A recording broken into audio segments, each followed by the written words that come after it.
Hello.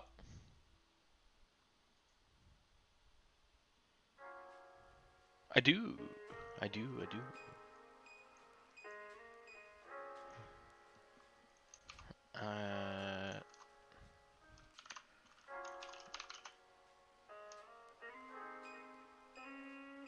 Uh, yeah, I'll fix that in just a second. Sorry, trying to get other things set. Uh, on the VC today? I don't know. He wasn't in Pathfinder today, so... And he didn't say anything, so I'm gonna guess no. I will put in Fate's character image, but,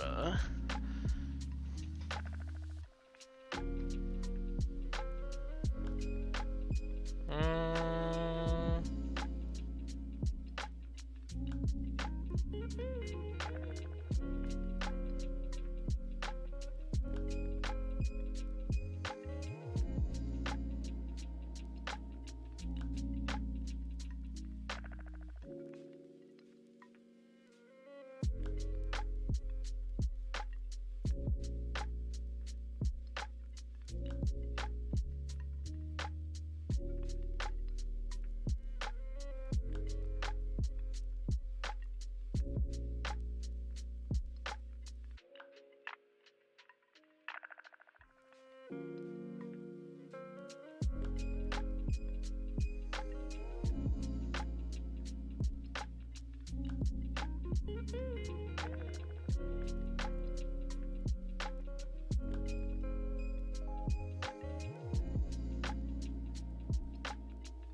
people, whoever was in that original party, would know that I have tummy aches, so that is feasible. Give all the I tummy love it. aches. Hey, we're live. We did the thing. Look We're at live. us. Hi, good afternoon. Hi. Hello. Let me move things. Ba ba ba ba ba ba. Jurassic Park? What? Me. Ba, ba, ba, ba, ba. Let me Save remove James from the combat tracker and from the party sheet for the moment, since he is currently not here. Is James not joining us this evening? I don't know. I haven't heard from him. I hope he's doing all right. But I haven't heard from him this week. So Yeah, Wednesday, I think. Mad Mage game. I think we played that. From what I remember, did we, Cobra? We played Mad Mage this week, didn't we? I don't think we did. Because I would have been dealing with the whole, the real true name and, or something. I don't remember, but I don't think we played this week. Yar. Okay. Yeah, we did because we were down in chalk. Sorry. Chad, it's your stream. It's your thing to do the things. I know. I was waiting on people to stop talking. All right. So yes, good afternoon. Welcome back to session 1 of Rime and Frostmaiden. I'm very excited to play here. I'm Engorgio. Welcome to the stream. Thank you for tuning in. And now I will kick it over to our lovely dungeon master, Azil. Little me. Alright, so you all have your characters. You're all level 3. And we have Sirenscape running. Does anyone need the join link for that, or if they're using it? Just my things, because I had a hard drive failure, so there are some extensions that I haven't fully installed back yet. The main one being Message of the Day. Whoops! Totally forgot that existed. Alright, but since we are here, let me fix the audio there, because welcome to my life. Close that window now. Also, I love the soundtracks for this on Sirenscape because there's just a random dude yelling about lima beans, and it's fantastic. I hear this. And I'm so down for it. I swear I heard someone call out "Bring Out Your Dead." I swear I heard it like 10 minutes ago. I believe it. Bring the out other the thing, dead. Bring out your dead. Sirenscape. Why am I doing Lima this? Bean guy, the new Cabbage Man. Then yes, Lima Bean Guy is the new Cabbage Man. So He is. everyone has their characters. Everyone good to go. For the most part, I didn't notice something. My secret disappeared off my journal tab. Yes, I will fix all of those things. Okay. That either came from some data loss, and it also came from the images being updated in the module themselves. So, Gotcha. image names have changed, and it's a big old problem. Gotta Have they love it. started? Go ahead, Cobra. I was gonna say, you gotta love it when they release something and then they gotta patch it right away afterwards. Hey, I appreciate the patches, but Yeah. Not when they break your links, though. yes, that is what I don't appreciate. So, let us go ahead and get started. As all of you have found your way to the town of East Haven, here in the frozen north and in 10 towns. Where is my story entry? There it is. So, walking into East Haven is just like stepping into Icewind Dale's past. This place is a living example of the Boontown way of life that has gripped all of 10 Town centuries ago. In a generation since, many other towns have settled into predictable patterns of existence, but East Haven has continued to grow and reinvent itself. And most of you would know that the East Road travels from Bryn Shander to East Haven. That is kind of the main way to get here. And as you enter town, what are all of you doing? What are your thoughts here? What are you up to? Are we already together as a group, or are we all independent? Yeah, you're gathered as a group at this point. Yeah, we've been together for a little while now. I'm probably one of the most recent joiners because I'm a teenager, so Possibly. Yeah, well, that's and background story wise. De Rigardo is also quite young. He's only sort of early 20s. And actually, myself and De Rigardo and Snowball, we were going to have a sort of slightly joined up backstory. So maybe the other guys are together in town, and Snowball and De Rigardo have been kind of adventuring a little bit in the frozen north because they're both from there. And then we've come into town and we've met the other group. Adrex is there, and Maxian is there, and Do Rigardo will kind of know them a little bit because of his father. Cool. And Max will know Dargardo, of course, because of his father. Um, and then I guess if Faith was here, him and Faith would probably be a little more acquainted than the rest of the group. Yeah, I think that's fair to say. In terms of Do Rigardo, it depending on what Faith has been doing and whatnot since Crystal Shard, then I think Faith would have been a presence in the young Do Rigardo's life. Of course. So what are you all doing as you enter into town? What's your goal here? Where are you going? I guess my first question is, how long have we been out on the road, or like outside of like a town or city so far? Maybe a couple of days. You might have gone over to Bryn Shander to handle some business there as far as shopping and things like that go. Just doing general things. You are level 3, so it is up to you. But at this time, you are just coming back into East Haven. I'm gonna stand at the gate and turn around to the party, put my arms on my hips, or my hands on my hips, and kind of poke out my chest a little bit and say, "Well, time to go to the tavern. Who wants some ale?" Only if it's turnip ale. And Pratt would be standing next to Adrex and keeping a safe distance from Snowball. Pratt is very scared of Snowball. DM, is this like a place we've been to? Is this comfortable Yes. Yeah, you have been to East Haven before. You know your way around. I didn't Also, know that either. can you all describe your characters, please? Starting with Pratt and Adrix. here? What time of day? Is it? It is midday. Yeah, Pratt is a very short goblinoid looking creature. Has very frizzy hair poking out everywhere. Some of it's short, some of it's kind of long.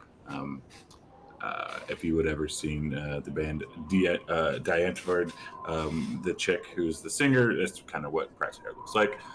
Wearing a very shoddy, Yolandi, wearing a very shoddy looking dress, and has a little rat named Tiffany that is walking up and down their shoulders, and has a very pretty bow on.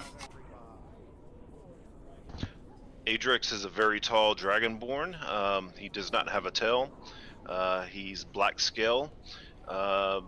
He has some armor on, but over the top of that, he has a couple of wild animal furs, and he carries a very large great sword on his back, along with various other weapons dangling off of his belt under his animal furs.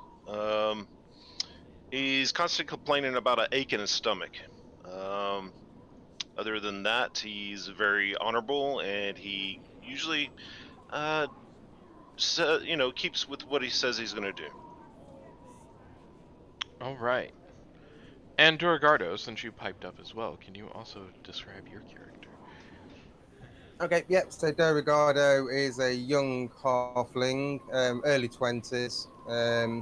Very sweet looking little young lad. He's lived on his own. His parents, that some of the other characters know from a game in the Crystal Shard, they died.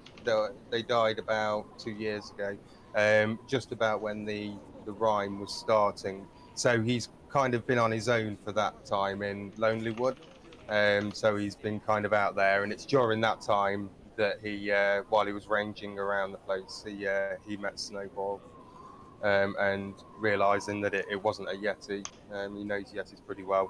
Then they built up a friendship, and they've been together, tootling around since then.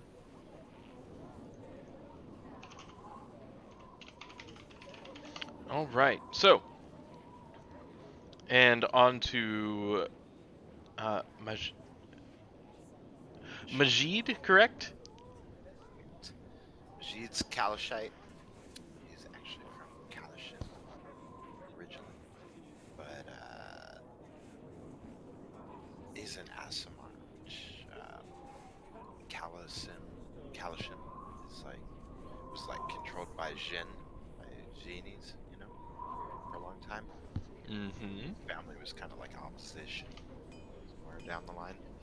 Anyway, it doesn't really come up very often, but he got the full on, celestial juice, I guess. So he's kind of funny looking in a good way.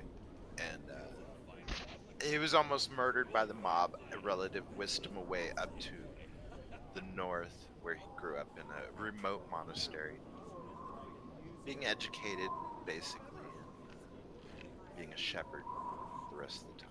So he's just trying to see the world. He's been having crazy dreams, but that's another story. And he kind of has like these weird eyes, like golden eyes, and kind of a weird skin hue thing going. And so he takes the tradition of his Kalashite culture, and wears like a big head wrap that he usually keeps over his face as well, so he doesn't get stared at. Other than that, he just looks like a regular dude in some clothes. Alrighty. And Snowball. Well, as he's basic. What let's see. He's a big, no, not big. He clearly looks like a Yeti, but you can notice by checking out his facial structure and stuff like that that he's actually a bugbear, though he'll deny it constantly if you try to call him one. He's teenager, roughly early teens. Right now he's a big white shaggy. If he can get away with it, he doesn't wear much clothes. He's just like in a uh what the hell? God damn it, I forgot what they're called. They're like overalls type at the moment with uh Like dungarees. yeah, dungaree, yeah, with like a what like uh my brain just locked on the like a butcher wears when they're doing their And carving. an apron. An Or apron, smock. yeah, Yeah. yeah, with it. Overalls, yeah. Thank you. My brain is like complete mush. He's usually generally in good nature unless he gets angry, and then the non Yeti blood will like rise to the surface. He has some sort of gifts from, well, he doesn't know where from, but right now he's currently crouched next to Dorigado, and he's got his giant bone morning star out in front of him, and he's basically like gnawing on it while everyone's talking. He's like,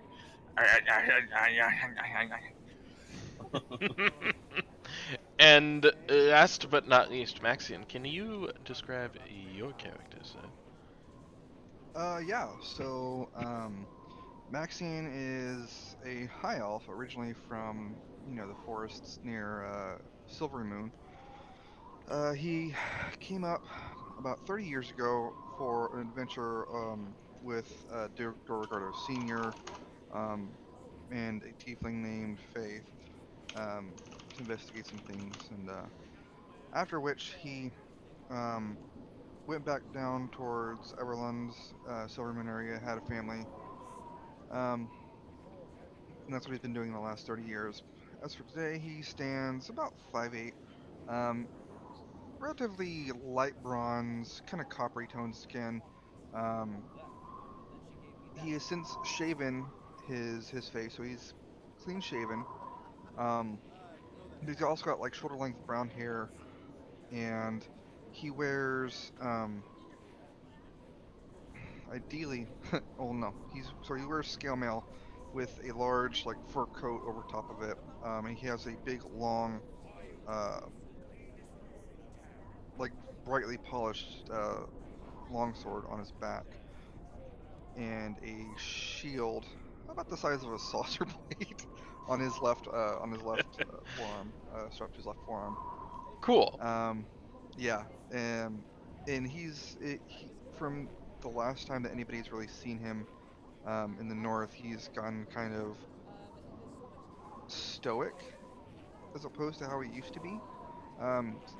He's experienced some things in his life that have made him kind of shut himself off a little bit. So that's kind of where we're at. All right. So, as all of you find yourselves back in East Haven, a as where are you headed? Where are you going? As far as inns go and taverns go, the main tavern in town is going to be the Wet Trout, which is all the way up that way. It is the most popular tavern here in East Haven, and many of you have probably had a meal or a drink there at some point. If you want like a quick meal or a place to stay, that it would be the White Lady Inn, which is just a few blocks from where you are. Well, I don't know about all of you lot, but I think the White Lady Inn could be interesting. I've been hearing some stories about that place. Good entertainment there. Oh, yeah, I think there's entertainment there. I think they have their own resident ghost, from what I hear. Oh, a ghost. I'm in for that. Oh, yeah, I've been wanting to see it. Be interested in that. Sounds very What? interesting. Yes. And then Beauregard will turn to Snowball and sort of start like making strange guttural Yeti sounds, like Wookiee sounds. And he'll ask in common whether Snowball would like to go to the inn. I'm not sure if Snowball has ever been to an inn before. Probably. He's probably been asked to wait outside because he'll get ticked off and starts hitting people if he gets angry. But he'll look up at Doragado and go, um, uh, he starts off in Yeti. It's like, and then he slips back into comment. Let's go to inn. Sound fun. Right, and don't you worry, big fella. They'll be letting you in this time. And as he says that, Beauregard gets a slightly sinister look to his eyes. Hey Boyd, just out of curiosity, did your father ever tell you of the time that we were in Brynshanda? That was to Dorgardo. Oh, yeah, yeah. I was just digesting it. Oi, was that be the time when Auntie Faith, when she made you all have to run away? You'd be telling me about that. Yeah, and your father Yeah. did nothing to help us, but it was an interesting bout. Well, Hmm. from the way I hear it, he was the only one that managed to get you a cart and get you out of snow after you all went running off into the tundra. Well, yes, I mean, I will give him that. It was it was a fun bout. It was a fun adventure, but Aye, I solely miss your always father. two sides to every coin, isn't there? You'll have to get up pretty early in the morning to put one past me about me da. That's fair, boy. That's fair. As you Sounds begin like to typical Auntie Faith, though. as you all are moving through the streets here, having your various conversations, talking amongst yourselves, just reveling in yet another dark, cold, miserable day here in Icewind Dale. There's a little bit of a clamoring around you. As oh yes, God, more things that died to my hard drive. Uh-oh. This is going to be a voyage of discovery for you, isn't it? This really Yeah, is. yeah. It's like, what's broken today? Thanks, Chad. You're welcome. So, as you continue to move along the streets here of East Haven, people begin running past you. People are excited today for some reason. You said, okay, so you said excited. They're not like running in panic or anything like that. Not in panic, no, definitely not in Okay. panic. And there are children pulling along the coats of their parents, trying to get them to move faster. And they look to be going in the direction of the town hall. You can hear small bits of conversation about an execution and about punishment. Since all the kids seem to be running that way, Snowball's gonna just break away from Doragado and just start running that way too. Oh goodness, no. We need to catch up with them now. This has Faith written all over it again. Go. And I bolt after Snowball. All right. So I suppose seeing Snowball sort of like thundering down the street, I would imagine, and then Rabos taking off after it. Beauregard is just gonna shake his head and roll. This is going to be another one of them times, and he's going to start following them, but at a walking distance, kind of watching the crowd as he goes, seeing if he can pick up anything about what might be going on. DM, why would you do this a second time after what happened last time? Especially when you have people that are terrible in those instances.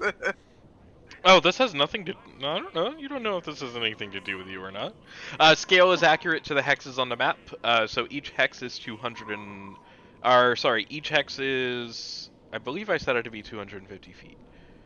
So it should be correct towards that. And Pratt will be looking at Adrex and seeing what he does, and then we'll follow closely behind, because hiding from a big mean Snowball. Elle will have to wait, and I'll look down at Pratt and I'll say, "Let's go," and I'll start following him. All right.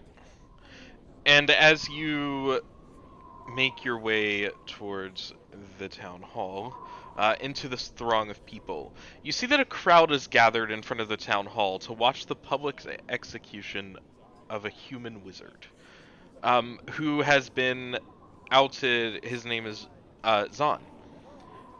Despite all of the efforts to disguise himself, was recognized and arrested for the crimes that he has inflicted upon the Dale folk. He has been bound to a stake and gagged, and members of the militia used torches to light the straw tucked around his feet. Fanned by the wind, the fire catches quickly.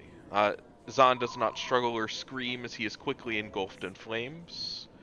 And as all of the bundled up spectators move closer to the human bonfire, eager to feel its warmth. Yeah, Snowball's like basically pushing kids out of the way and like trying to get closer. Like, want to see? Move, want to see? How big is Snowball? I'm sorry.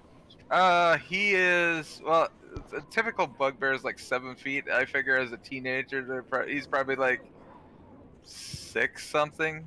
Okay. So, are you palming kids, like little kids, and like throwing them out of the way, like you know the old joke about how many 5-year-olds could you fight at one time? It's like palming Is that them, what's- it's like tossing them.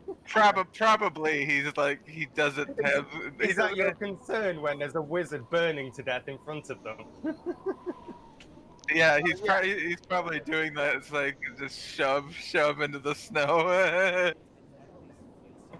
Hey DM, can you drop the name of that wizard in Yes, in I will chat? drop the entire description for you. Perfect. Beauregard will be hanging back at the sort of where they've walked into the edge of the square. and he'll just be hanging back and sort of watching the flames, the wizard burning, kind of like you stare into a fire of a cold evening, sat by the hearth, that kind of hypnotized. Do you want to see what's going on? And I'll look down at Pratt and see if he wants to be put on my shoulder so he can see what's going on. Yeah. I was just gonna ask somebody what's going on too. Yeah. I'd like to see. I'll pick him up and hoist him up on my shoulder. He can stand up there, and I'll kind of hold him so he can see. Pratt will see what's going on, and then we'll start to cry a little bit, and then we'll ask to come back. I'll put him back down. And as you are, and as you're asking around, Majid, you see a woman who is bedecked in a tailored coat and a fur hat approaching you all, as all of these people begin to huddle around the burning wizard.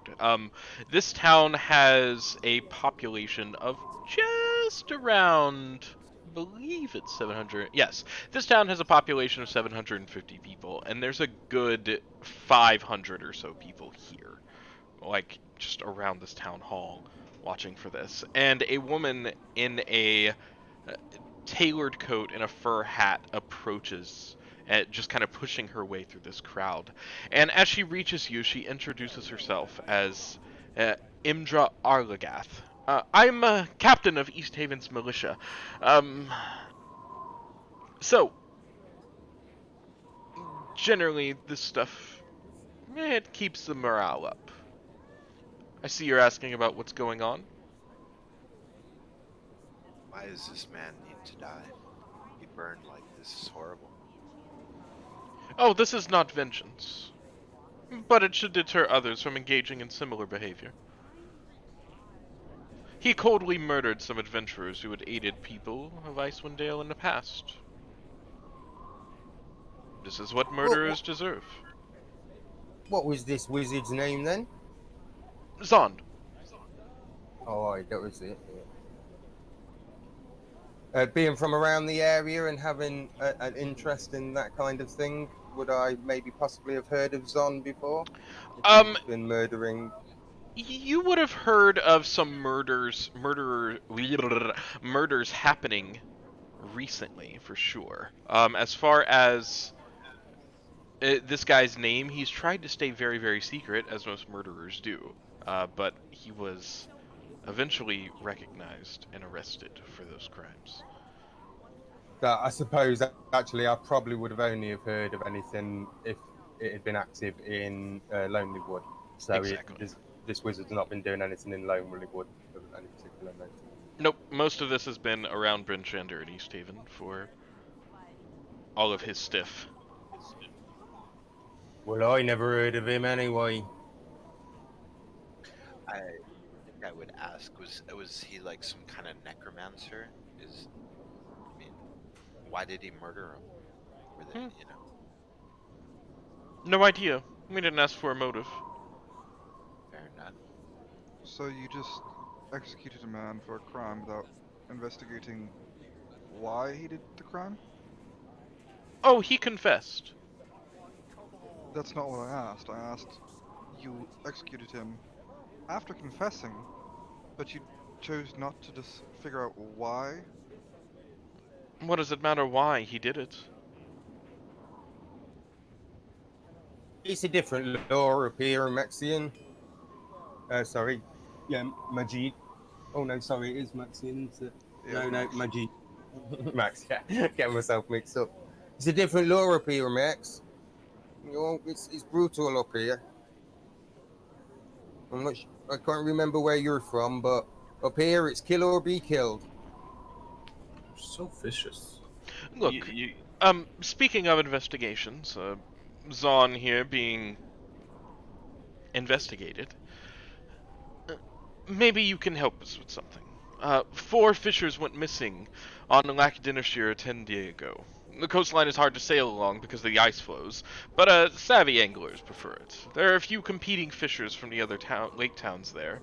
We need someone to scout the coastline and search for them. Well, I don't know about that. What's in it for us?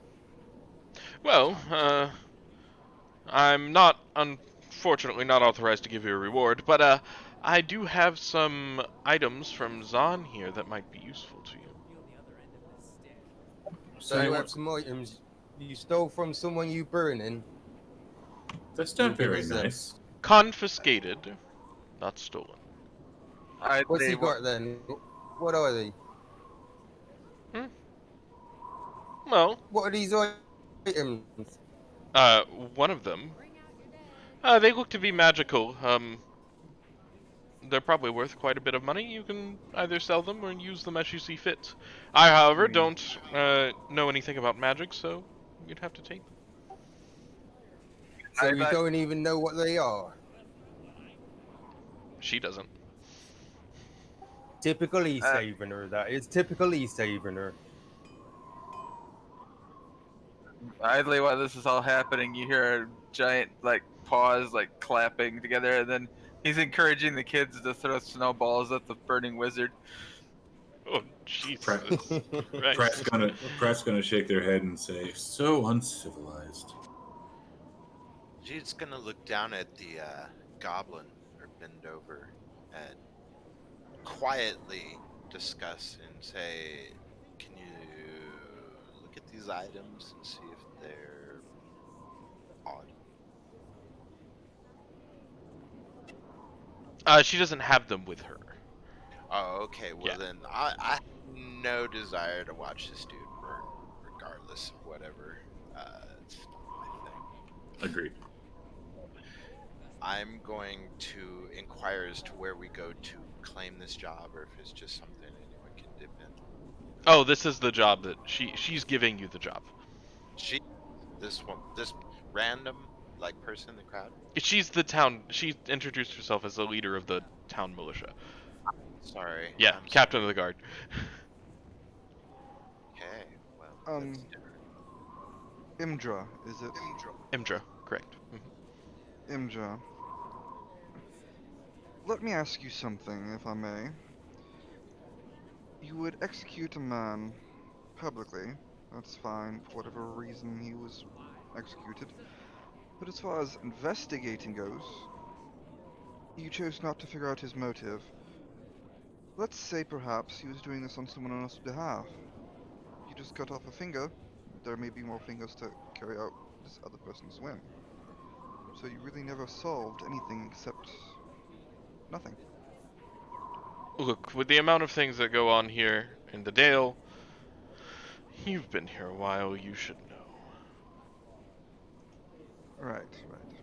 And I will just turn around and walk off. Go Alright. away then. Give me a look at those things that you're offering as Beauregard will walk up and hold out his hands, wants to have a look at the whatever she's offering us as reward. I don't have them with me. You can either take the job or I'll find someone else to do it. Well, how do you know? How do we know that you'll give us things? How do you know? How do we know that you even have things? You just want us to go risk our lives for nothing. I'm asking you to go look for some fishers along the coastline. You'll be okay. Well, why don't you go do it? Because I'm busy. And she points to the burning man. You don't think we're busy? I kind of Don't muscle in. Don't worry, love. I don't think Like, he's going We'll anywhere. take the job. We'll take the job and like ask, is there some kind of writ we need here, or something? No, Rich. The coastline, if you're just looking around, as long as you're not fishing, as long as you're not, you know, taking from those who are working out there, you'll be alright. All Tell right. us about this coastline. We haven't been there before. Anything we need to know? Right, so, the coastline... I was about to say, didn't you share a map with the Dale with us already? I didn't share a map of the... I did share a map of the Dale. I didn't share a map of the, I also shared a map of East Haven. Sorry, brain. Brain dying.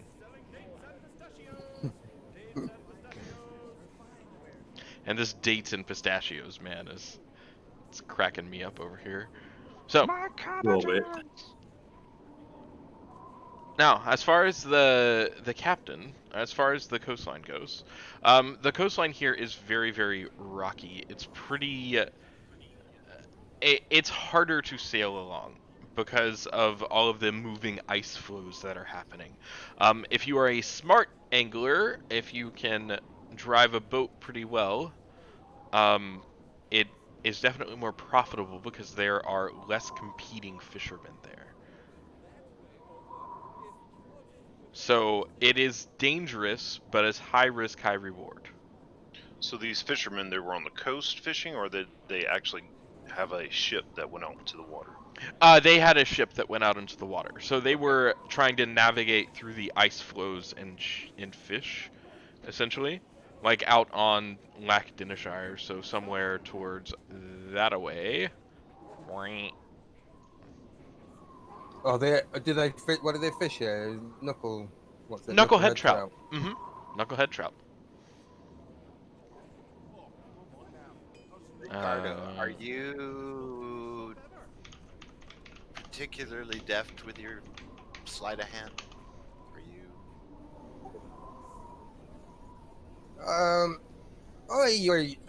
I am a dexterous young thing, one way or another. They don't call me the Frost Spider for nothing.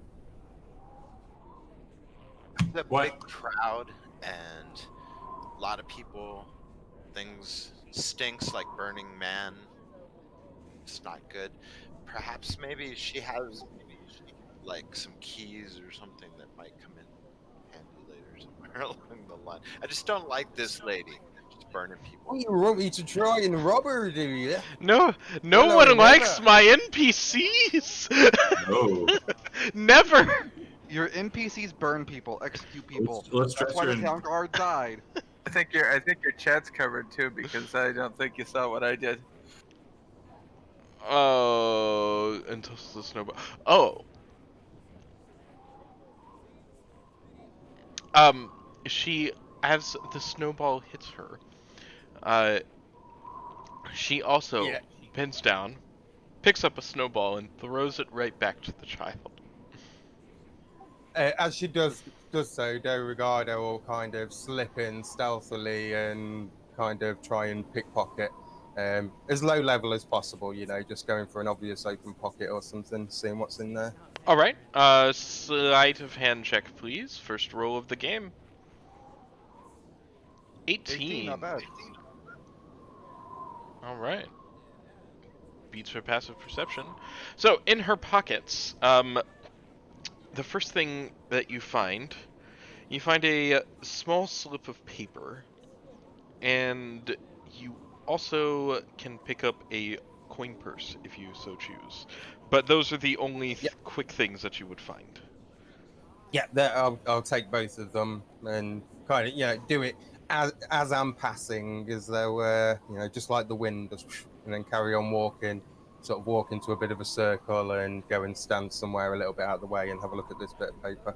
I All won't right. have walked back towards the rest of the group. You're a totally bad influence on me. Do I see this happen?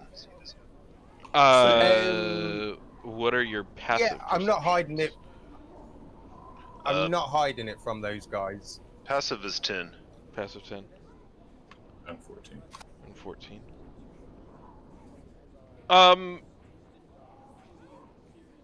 If you're not trying to be super stealthy from the group, it's kind of like up behind her, bunny ears, take your stuff. Yeah, I suppose so. Yeah, he's hamming it up a little bit. All right. You know, he's showing off his skills. Okay, I'll make a mental note of it, Yeah, you could. but I don't say anything about it. Run interference on that, knowing that he's a bit stiff. He's already made the roll. It's an Okay. 18. Yeah. I'll So eventually trudge back over to the group after watching the wizard burn and throwing some snowballs at him. yeah, and as she was mostly distracted by the snowball at this point as well, which lets you get this sleight of hand in.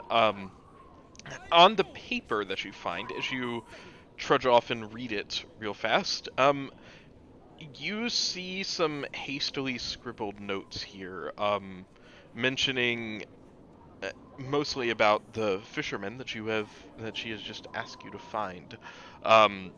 Missing for a few days. Last known location, Lactonashire. As far as fishing, they were sailing along the coast. Basically, information you already know. Right, so nothing new on there. Nothing new on there, and she didn't have the items on there. But in her coin purse, you do find a few gold pieces. Let me grab a parcel for you. Do-do-do. You dirty bird. Bad influence.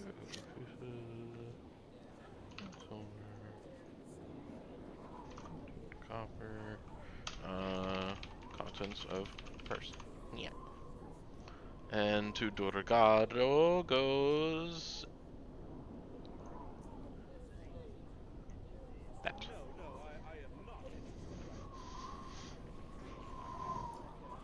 Okay, so as I say, he's trudged. He's kind of gone off to the side. He hasn't come straight back to the group.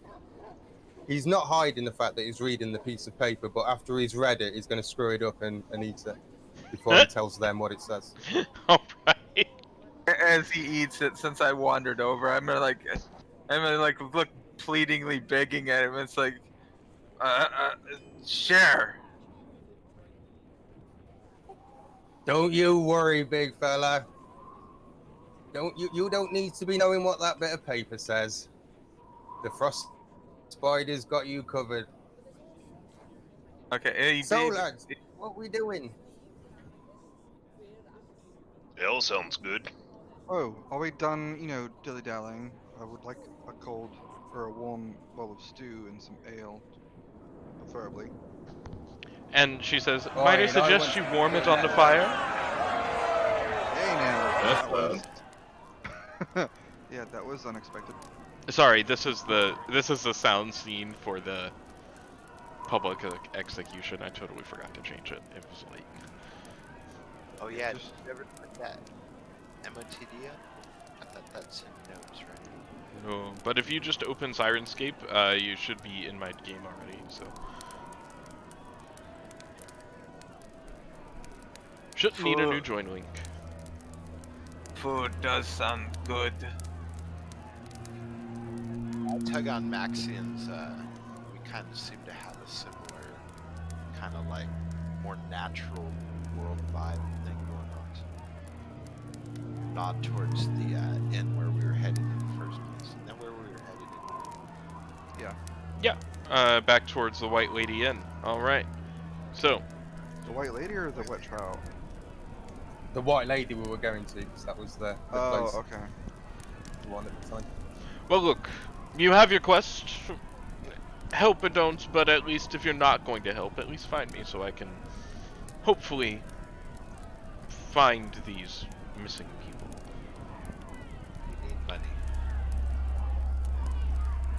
Where can we find you later? You can find me in the town hall there, actually. Been on the road for a while. We want to get some drink and food. Then we'll decide. The White Lady's always open. Yes, burn food. Burn man make hungry. I'll look back at the Come on militia now, lady. Snowball, we'll get you some food. Brett once again shakes her.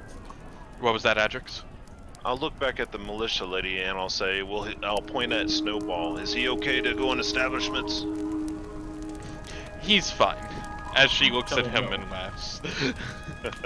He smiles dopely back to her and like, see you later. She waves. Say, Snowball, what does a bugbear eat? What bugbear? He eats the same Ew. thing. Hey, now come on, furry. He looks behind him like, where bugbear? Majid, he's no bugbear. Don't you say that to him, you'll be getting him angry. He's a yeti, he is. And then he'll turn to, and then he'll say something to Snowball in Yeti. You're a Yeti, aren't you?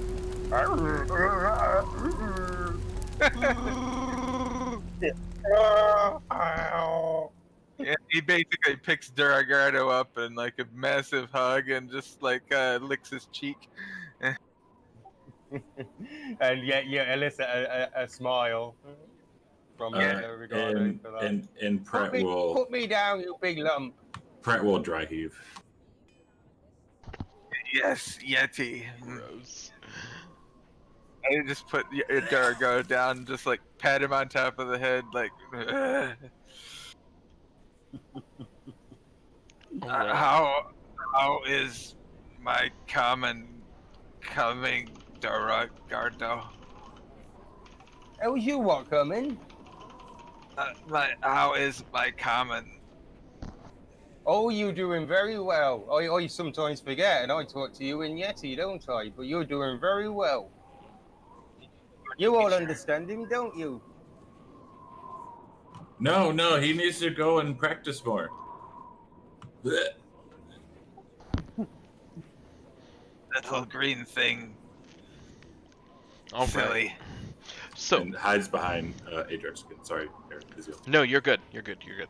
As you make your way to the tavern, you who's first? Who's coming first into it? I will enter first, seeing as how I am like just egging for some stew. All right. As you pull your cloak around you into biting wind here, and you open the door to the tavern, you see a woman standing in front of you, and she walks to you and says, "Oh, well, you give me quite a fright. Well met." And as she looks over all of you, she gets a really excited look on her face and says, You lot seem like you're looking for work, right? Or trouble? I mean, this is the only place to have a meal, and I'm sure you're either, or you could be running from that nasty business that's going on at the town hall right now.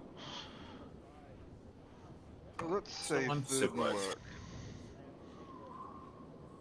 You're looking for work? And Really?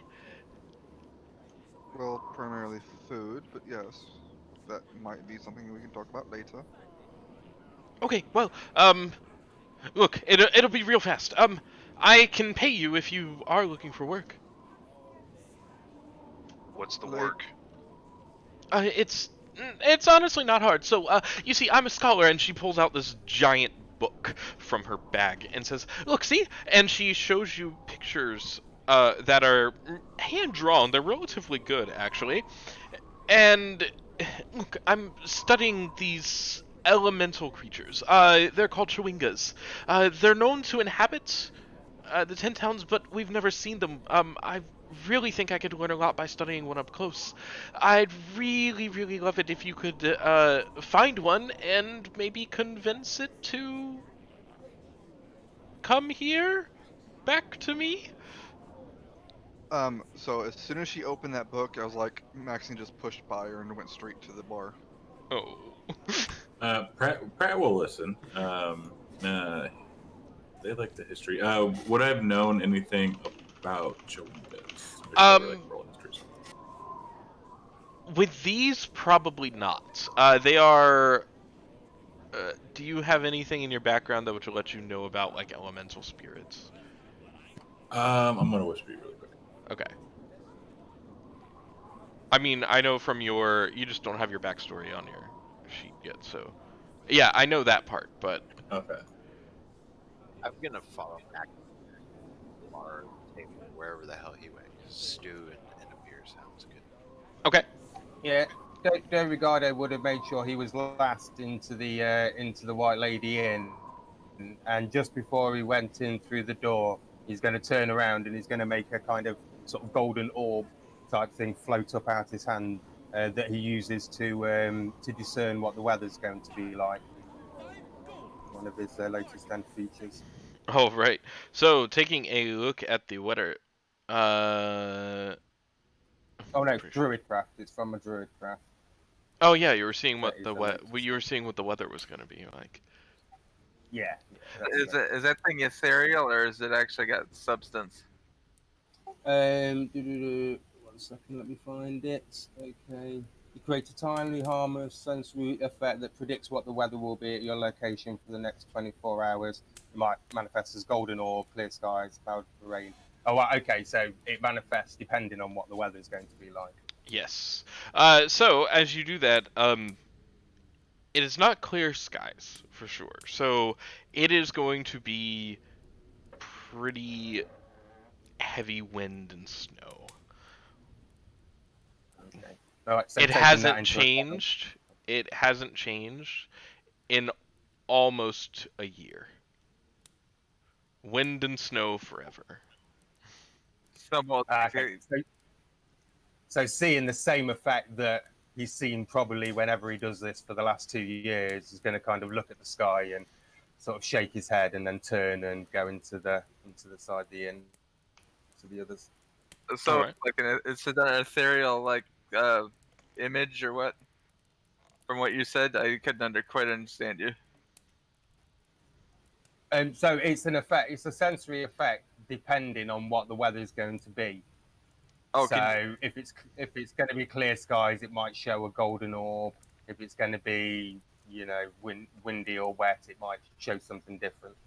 gotcha. Well, if it's visible to all, then Snowball will be like batting at it like I like those. Like a cat. I like when you make that.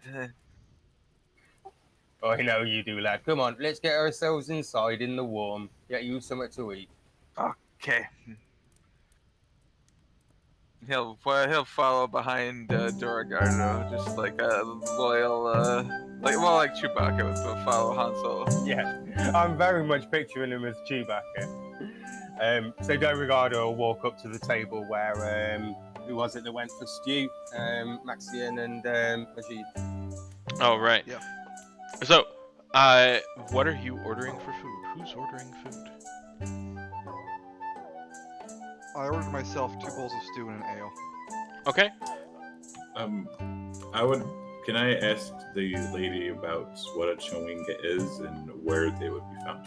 Yes. So, as she sees the rest of you kind of push back in this small little form of goblin question mark stays. I would stay, but I'd be silent. Okay. And as you two stay and listen to her, she begins to tell you about chewingas. Just look, they're little elementals. Here, if you want to go help, take this. And she hands you an item. Pratt would be very interested, yes. And the item, there's no image link for this. Grr. So, she hands you a hooded lantern. And this one, and she says, look, it's a magical item. It's a lantern of tracking. This one will help you find elementals. It can help you locate the chewingas, but, they're generally little playful nature spirits. They like to roam around. If you can find some, I could know more about them, of course. I would look for them, yes. And like I said, I would do this myself, but I'm always nervous about venturing out into the extreme cold, and I do have some other chores to attend to. Yeah, Pratt will be all for that. And I've been looking all over East Haven, don't really bother here too much. You'll probably have better luck in one of the other settlements.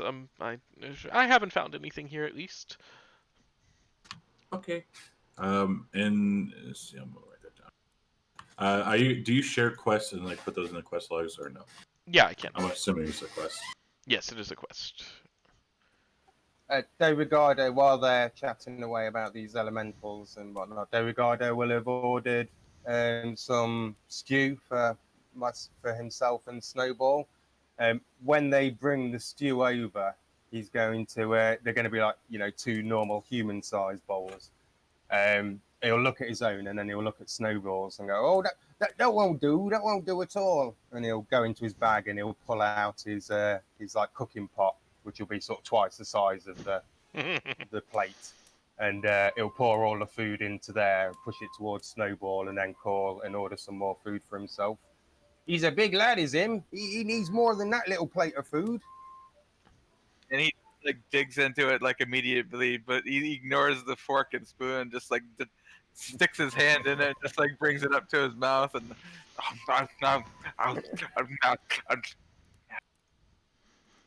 So I need to pay for three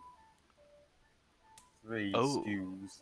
that Sitting on the shouldn't be side of there. the table as Snowball. what was that? Am I sitting on the same side of the table as you? If you want to. Yeah, up to you, mate. Yeah, I like think that would be a nose booping right there. I don't know. Pratt would. Regard. Oh, sorry. No, go ahead. I was just going to say, Ricardo would be very interested to see how Snowball reacts with a nose booping from I'm very fond of Snowball. He doesn't. I grew up as a shepherd. I had to do that. That was my thing. So he kind of reminds me of, he's all white and everything. So anyway, He has got a very sheepy quality. so, as so, far as I'm concerned, I wouldn't let him just be savage. Like, so you boop his nose, and he just is that what you're doing? I mean, if you got a bite or something, I mean, I No, understand. he's not. He's been told not to bite people. So. Pratt will not boop the nose. We'll climb up next to Ajax and ask for a small bowl of stew, and ask if they have like any like seeds or little like berries or something like that. Oh yeah, we can get some of that stuff. As far as the seeds and berries go, let me go have a look. But as far as your stew, for the rest of you, and I guess for all of your meals, it'll cost each of you 1 silver piece. That's food and drink today. Need to drink for the rest of the day. Are you guys going anywhere for the rest of the day? Nope. Yeah, I would need rooms then too. Yeah. What time of day is it? Are we getting into the evening now? Are we? You're like mid-afternoon. It's really hard to tell though, because it's always the same here in Icewind Dale these days. There is no sun, so. So, Freightless, what was the that lady talking to you about? I saw her give you some sort of lamp or lantern or something. Yeah. They asked us if we can go and find something called a chewinga. It's a little elemental creature, and would I know anything about chewingas? Given my sort of arcane knowledge. So, have you ever been to Cholt? No, but I've done a lot of kind of studying while I've been locked in my little cabin in Lonelywood, sort of on my own. I've been reading everything that I can get my hands on. Granted, a lot of that has been Frostmaiden stuff, but... Alright, this is going to be 2 things. Percentile. And...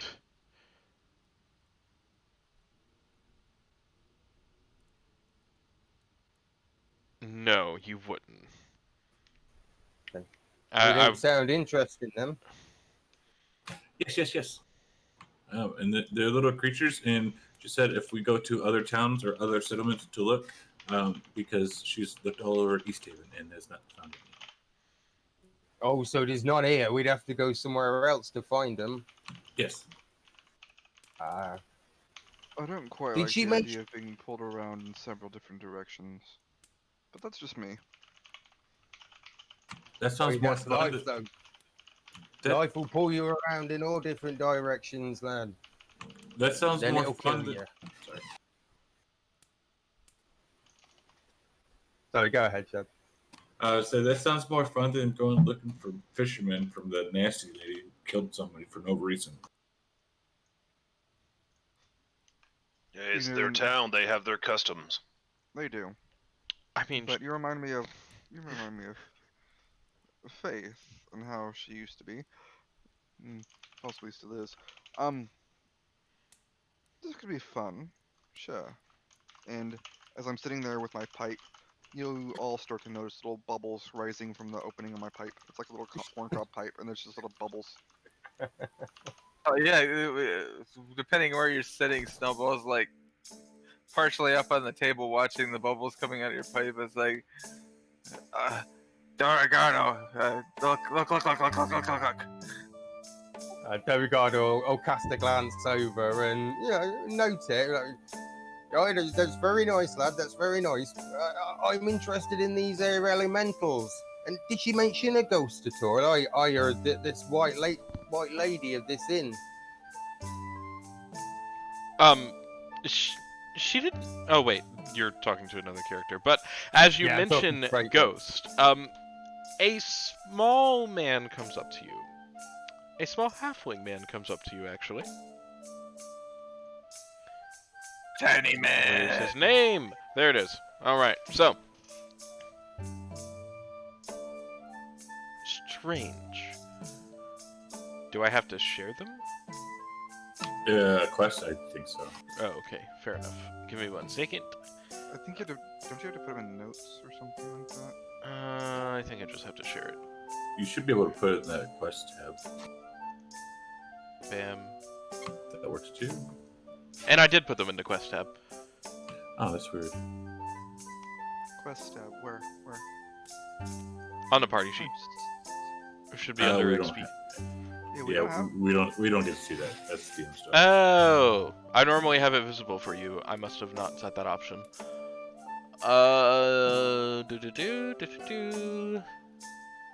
This is fine. It's called things that your DM missed. Because I made this campaign from scratch and didn't. Party, show inventory, show characters. Oh, there's no show XP. Strange. Okay. Fair enough. Well, I shared the quest with you, so. Hey. You have them all now. Alright, so, entering the White Lady Inn, as you were sitting here, and you talk about you see a small halfling man come up to you. Is there a picture of him? There is. You see a small halfling man come up to you, who looks... I'm not going to use this picture yet. As he comes up, he says, "Oh yes, there is a ghost here," and he has a small fiddle in his hand that he's idly plucking. And he's talking to you, and he says, "Look, the White Lady's husband was a miser who kept his treasure in a heavy locked chest that never left his side. Perhaps it was this heavy chest that capsized his boat and sent the man to a sunken grave. Or perhaps it was the fright of seeing his dead wife that caused him to capsize the boat and drown. You know, there should be treasure out there if you want to go get it. But her ghost haunts here, and, in fact, I will be holding a seance in the back room this evening, and we will get our answers at that time. So what do you say? If you're going to stay here for the night, feel free to come and join in on the seance." Can I tell if Oh, he's yeah. just a bullshitter, like a bullshitter charlatan? Insight check. Our seance is tasty. No, my dear friend, but they might, who knows? I'm sure there's going to be food if you're worried about that part. His stomach rumbles even after eating the double helping of stew. It's like, always. But he like pats. But he pats the is that halfling you said? Mm-hmm. Yes. He pats the halfling on the head. It's like, we be there. And when Snowball passes the halfling, Pratt will visibly jump out of their seat and get into a ready stance. Delgado will just be holding the eye contact with the other halfling with a big kind of slightly sinister but big grin on his face as he's as the others are all saying that we'll come. He's not disagreeing with them. He'll go. He's just smiling at him. All right, and with your insight check here, yes and no. It's the answer. Such a bullshitter. He is telling. You get the feeling that just from looking at him and the way that he's saying this, that he is kind of here to entertain people, but he is also actually holding a seance. Okay, fair enough. So he's Yes. more of a charlatan entertainer kind of guy. Kind of, sort of, yeah. Okay. When Pratt jumps up, Snowball jumps up too. You want to wrestle? Play? And he's like so excited that she jumped up. Like he thinks that she wants to play with him. And absolutely does not want to play. Like, visibly scared that you're going to eat the halfling. Oh. As far as playing goes, I will maybe another time, but maybe come to the seance. We might be able to. Oh, we'll be there. What's your name again? Oh, Ronaldo. Ronaldo's my name. Don't you worry, Ronaldo. We'll be there. Yeah, we be there. It'll be lots of fun, I'm sure. And who knows? Maybe you'll get to play some. Oh, hope so. As he begins to go around to some of the other patrons. I didn't believe him for one moment. There's no such thing as ghosts. No, there are. We'll see Oh, tonight. there most certainly are. Oh lord, this is going to be interesting. And I puff another if can he on my does- bubble pipe. And maybe if he doesn't manage to find some ghost for him to see, then maybe we can, huh? And Delgado seems highly amused with the idea that they might be able to scare him with some tricks. let me double check my passive perceptions here, just because. 14s. All right, so Pratt, Maxian, you two just kind of keeping an ear out as Ronaldo goes through some of the other tables. You hear him basically give the same exact story here. And the ones who say no, you hear him say, "Look, we live in dark times. Perhaps the spirit of the White Lady can help. Aren't you at least curious to hear what she has to say? Come on." And as I'll just they shout continue over to my- refuse. I'll just shout over my shoulder. Don't believe him. He just wants your coin. No coin necessary. It's free to the public. It's Oh no, yes, but that's right. I'm sorry. It's the spirits that want the money, of course. My mistake. Snowball's gonna shout out, like, totally not an inside voice. You should come. As all of the rest of them look over at you, just, oh, well, says, you're very loud. You're very quiet. I know. It's because we use our inside voices. My music has died. Restart, please. Yeah.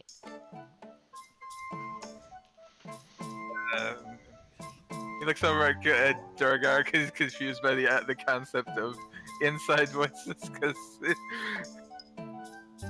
We Should go haven't spent outside. much time inside, have we, Snowball? Indoor voices aren't a thing we've had to use very often. no. Don't you worry about him anyway. He'll get what's coming to him. If you want to speak loud, you speak loud, my lad. Sits back down and just if there's anything, he picks up the what's ever left of the stew and just like buries his face in it and finishes eating. So he's basically like got stew on on one hand and all over his face. Oh, right. So, having secured rooms here, having had a midday meal and eating, you have a few paths ahead of you. You can go search for some elementals, you can stick around for the seance, you can go find the guys, you can do all three. It's up to you. Pratt's Well, we're here for... Sorry, go ahead, Chad. I would say Pratt's very interested, more than with the Chewingas than any of the other ones. am I, but I'm kind of interested to see how the seance goes. It's still early afternoon, you said, right? Yes. It's bad. How bad. about this? How about We're this? gonna- We stay here for the night. We go to seance this evening. Then we get up in the morning. We have a walk along the coast, and then we go somewhere and find some of these chewingers. Bad things come to those who mess around with death and ghosts. Oh wait, I'm definitely going to be going to see that. I think we can have some fun. I don't think you need to worry there, little one. Well, if I you've don't seen think what he I've knows. seen. Aye, but I don't think he knows a ghost from his arse. I think the Dorigardo's plan fundamentally is good. I'm gonna go watch this charlatan or this kook. It'll be good laughs, good fun. And tomorrow we'll find these Fisher people. Seeing as how it's still kind of early afternoon, I'm gonna get up and walk around the tavern and ask about any missing fishermen. All right. So, asking about the missing fishermen. How many people are you asking? How much information, essentially? I'll ask 4 or 5. I'm not gonna just like one person from like I guess like each little group or Okay. huddle. So, spending some time and asking about the fishermen, you learn some of the following information. They've been missing for about a 10-day now.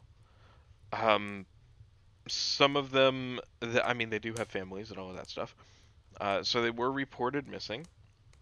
They were supposed to go out for a small fishing expedition along the coast. And this group is generally pretty savvy when it comes to boats. It's not unusual for them to navigate the ice floes. It's not strange for them to, use the rougher waters to do things because it's more profitable and they don't want to have to compete with some of the fishermen from the other towns. But as far as where they went, you would know that they were towards the northeastern side of the city.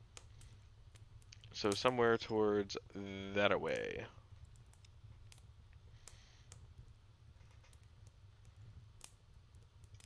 Okay. Is this an actual coast or is this just like a lake town? So everything is a lake town in. Well, just about everything is a lake town in the 10 towns. The closest sea would be the Sea of Moving Ice, but people don't really go out on that unless they're whaling. None of the 10 towns border the Sea of Moving Ice. They all border some of the 3 Great Lakes, essentially, that are there. Let me grab a map for you. 10 towns. Would I have gathered anything about any kind of like supernatural events or cults or baddies or anything out that way?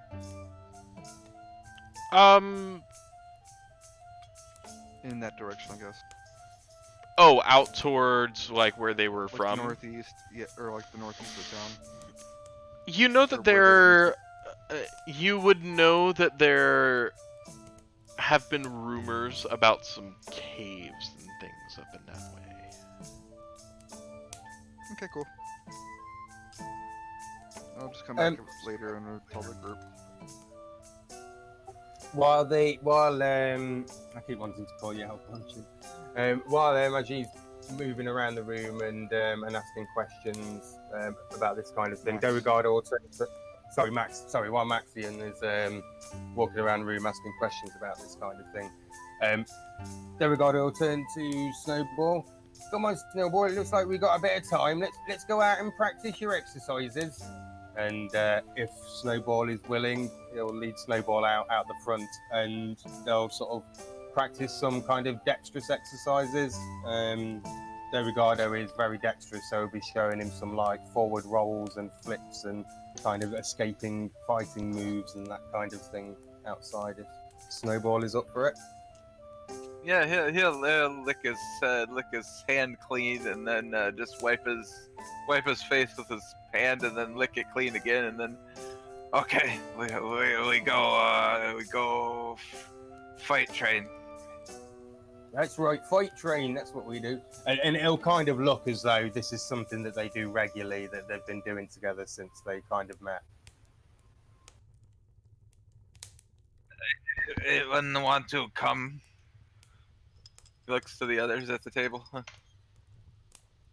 Pratt ignores him. Just because I'm curious, who is Pratt calling a beast? Snowball. Okay. I don't know whether it's the whole Yeti thing or whether it's like ingrained from bugbear nature. I don't know. Who knows?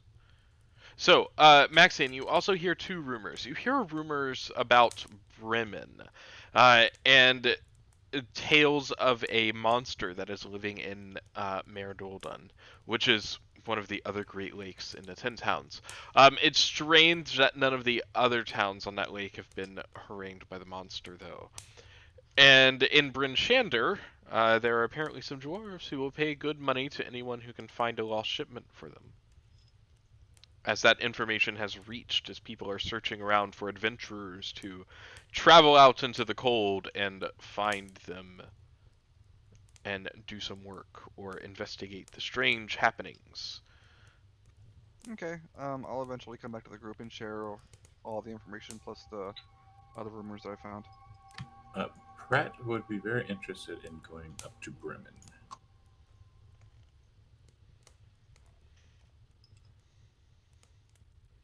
Oh yeah, I looks a good monster hunt. Go see what that is.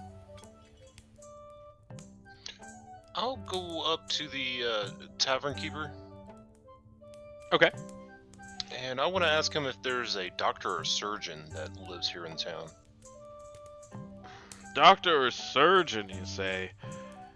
I mean, I'm sure there's a couple of healers around, but, someone with vast medical knowledge, here in East Haven? Probably not. You might want to have to head to Bryn Shander for that one. Okay, thank you. No problem.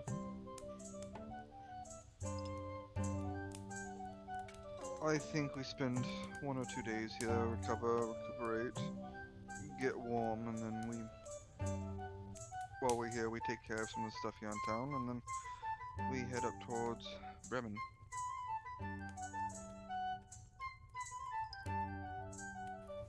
I suppose Snowball and I and Derrigardo are outside, so they're not kind of really part of the conversation, but just out of character then, that sounds like what Derrigardo would want to go with, something like that.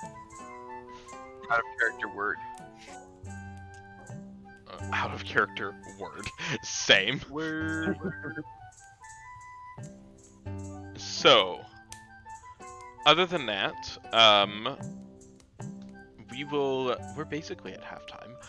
We'll go ahead and take a 10-minute break here, and then that will let you guys have time to decide where you're going, what you're doing, or if you just want to do a quick time jump to Nightfall at the tavern and deal with the seance thing first. It's up to y'all. So, we'll go ahead and take 10 minutes, and then we'll be back. First things first, can I toss Dorigardo? Of course.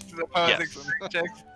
Yes, you can totally toss the halfling.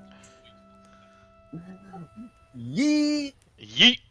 Yeet, yeet. 22 versus... Jesus Christ. 22, what do I have to roll for? Because I mean, I'm going to let him. Oh, if you're going to let him, then yeah, you don't need a roll. You automatically succeed. So what does it look like when you toss him, Snowball?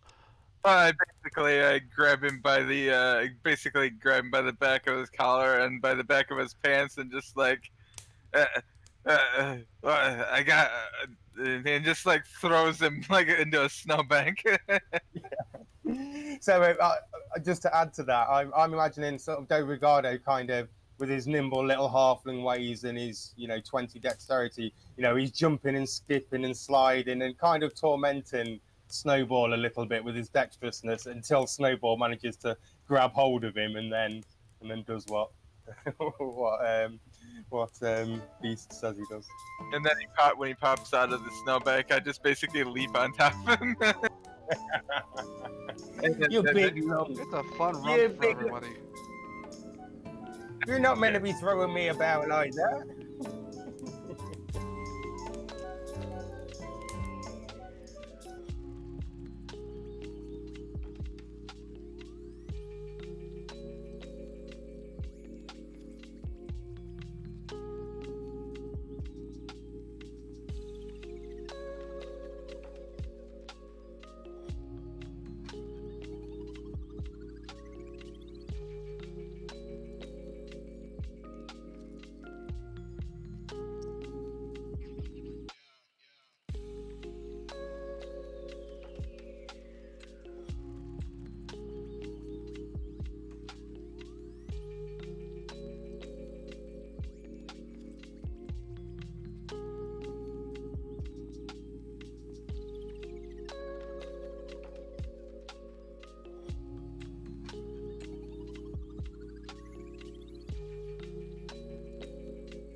maybe.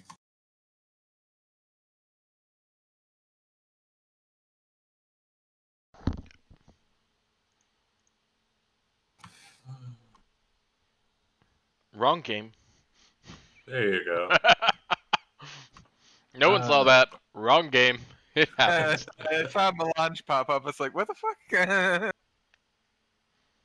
what happens when he streams views in my stream key and shit. Mm-hmm. Wrong bugbear. And I don't have your stuff as organized as I have my stuff, so Makes sense.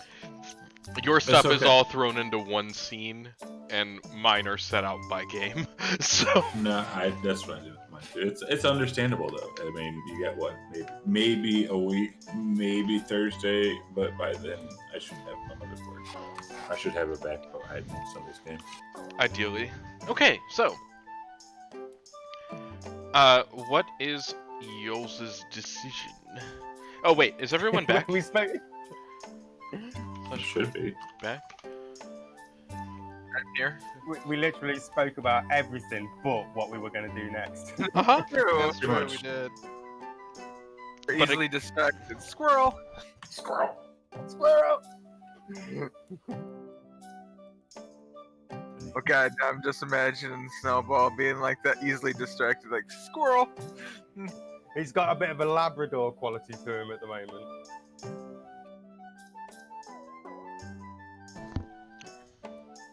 Oh, looks like I we're do missing think that people. we were going to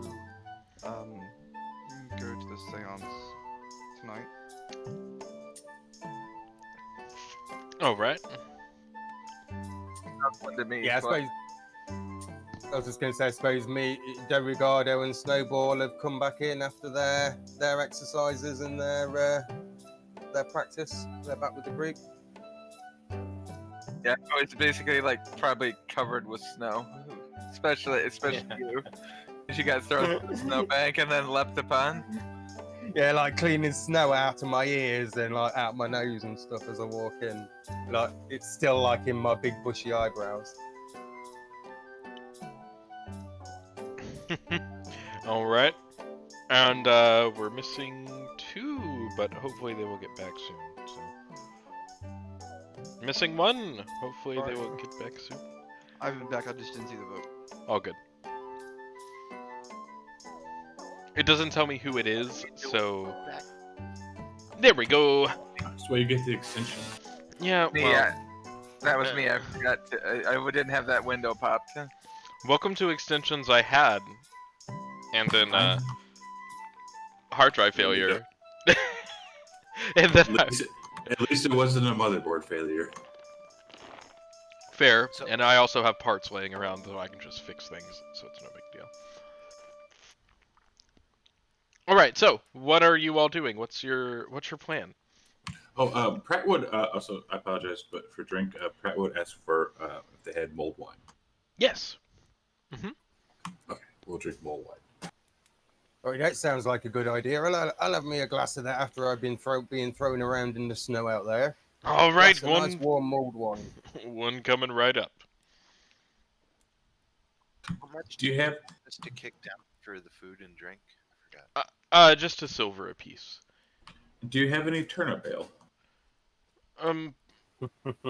Probably not here. I see that the snuff bottoms haven't gotten this far north yet. Well, you can't get this far north unless they've come here within the past 2 years. I don't know. I left Firearm a long time ago.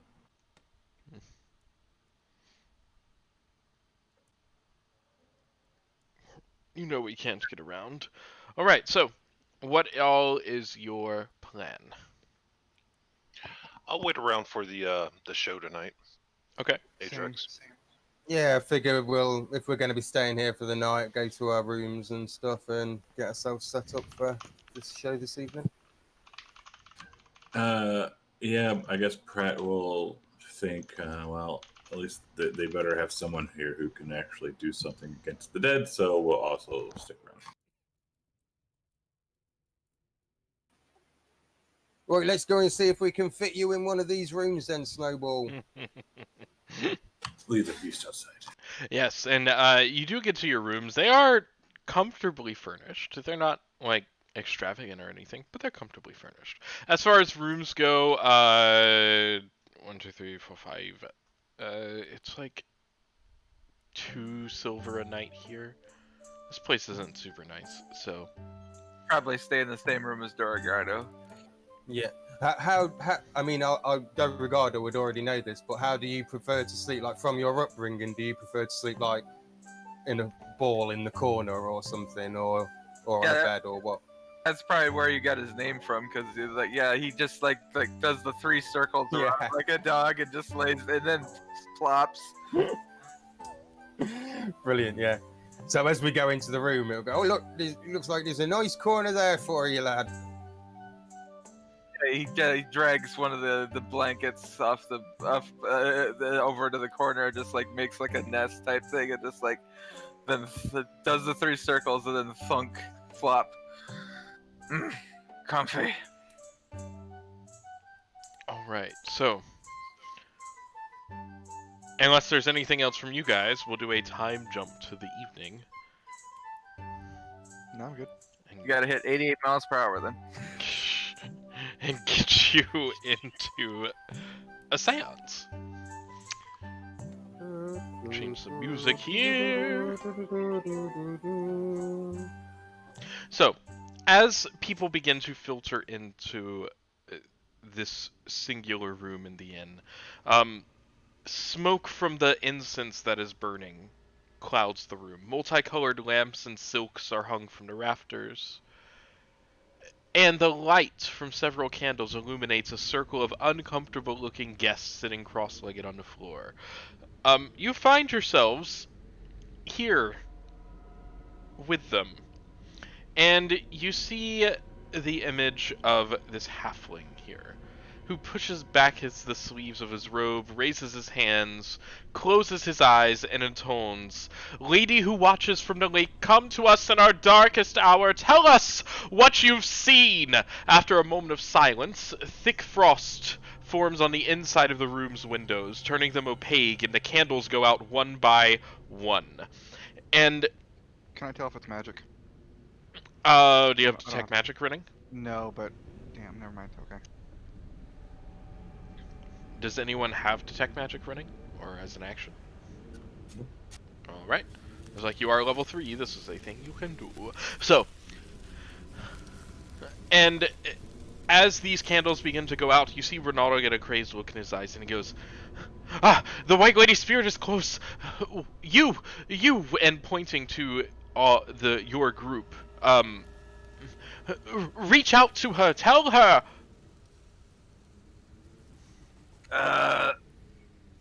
Ladies, show up now, or you'll get what's coming to you. Ricardo will just be kind of watching, sort of with bemusement, with his arms folded, kind of quite standoffish about it. Brett's hiding behind Adrix. Alright. Adrix doesn't say anything. He just stands there with his arms crossed, watching. Alright, Snowball, give me a persuasion check. Okay.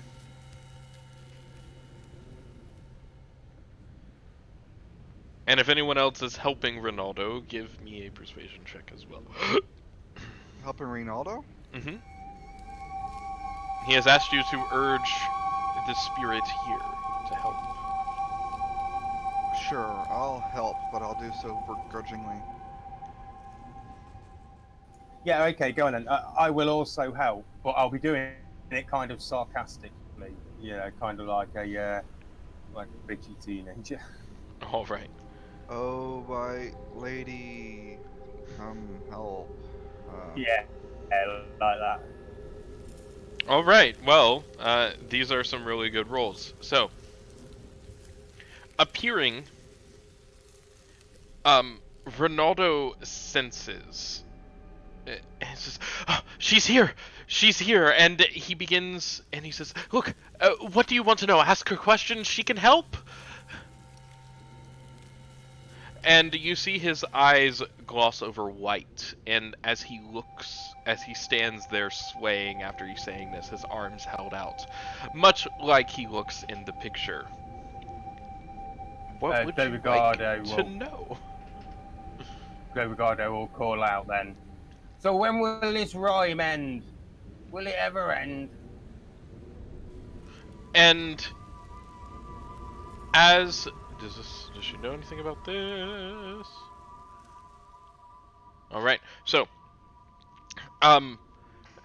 you see Ronaldo's body lurch, and suddenly, without him doing anything, one of the windows behind him immediately smashes outward and shatters.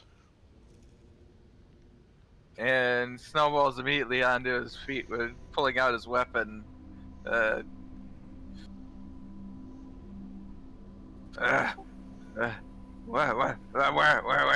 is she? Calm down, lad. It could just be tricks still. Could just be tricks. As the other people in this room are So you're looking saying- around frantically.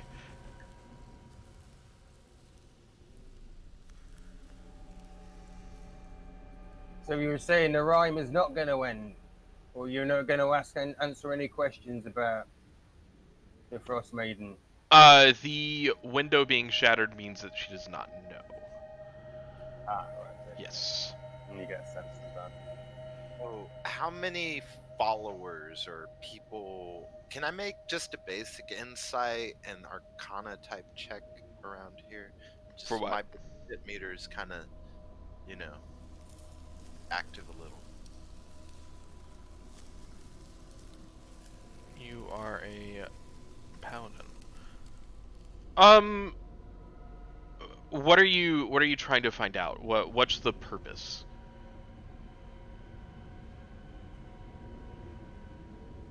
Like, I figure at this time, like, we're 3rd level, so we've seen a few things, This kid's eyes going all white don't really impress me much, although it's a nice trick. But, I just want to take a look around the room at the people, see if anyone's obviously, like, using spell casting for some of these effects, that kind of thing. Okay, that would be more perception than anything else. If you're looking for people like casting spells, definitely perception. So as Majid's looking around, Del Ricardo will give him a nudge and just sort of point up and point out that writing on the window, the invisible dwarfs, which I suppose now is crashed in. So he'll say, "Remember, you see that it said invisible dwarfs on that window," and he'll try and give him some advantage, maybe for a perception check by pointing that kind of thing out. Mm-hmm. So with your perception check, everyone here looks shocked and frightened. They have never seen anything like this before, but you don't see anyone casting spells. Are we still able to ask the white lady something? Yes, you have 2 questions left. This is a 3-question thing. Pratt will ask her, "Who are you? Where did you come from? Why did you die? How did you die?" Which one of those? Yeah. You can take all of our Right. questions. Shit. All the questions. I just asked. Pratt will ask, "Who are you?" Who are you? All right. And Ronaldo's voice is changed as he whispers something in one of the other panes of glass behind him, writing onto the window in this very strange script, but still in common. And it says, does she have her actual name? She does not. And it just says White Lady, and you hear this whisper come from his voice. White Lady.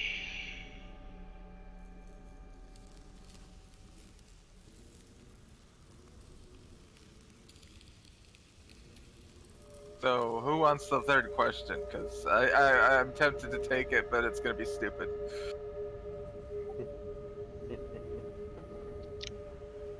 I'll We- take it. I'll take it. I mean, you If have that's some okay. quests. I will say that you have some quests. Yeah, I You was Yeah, know gonna a say couple maybe of we can rumors. You ask could ask questions about about those. the fishermen or the fishermen or the monsters, maybe. Yeah, I was gonna ask about the fishermen. Where are the missing fishermen? Do you know where they are? Hmm. Or where?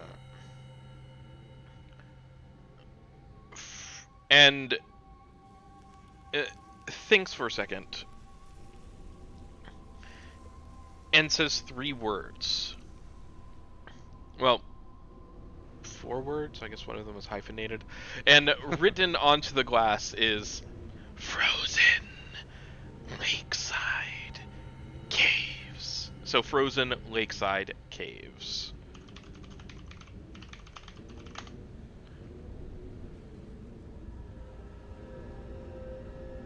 All right. Well.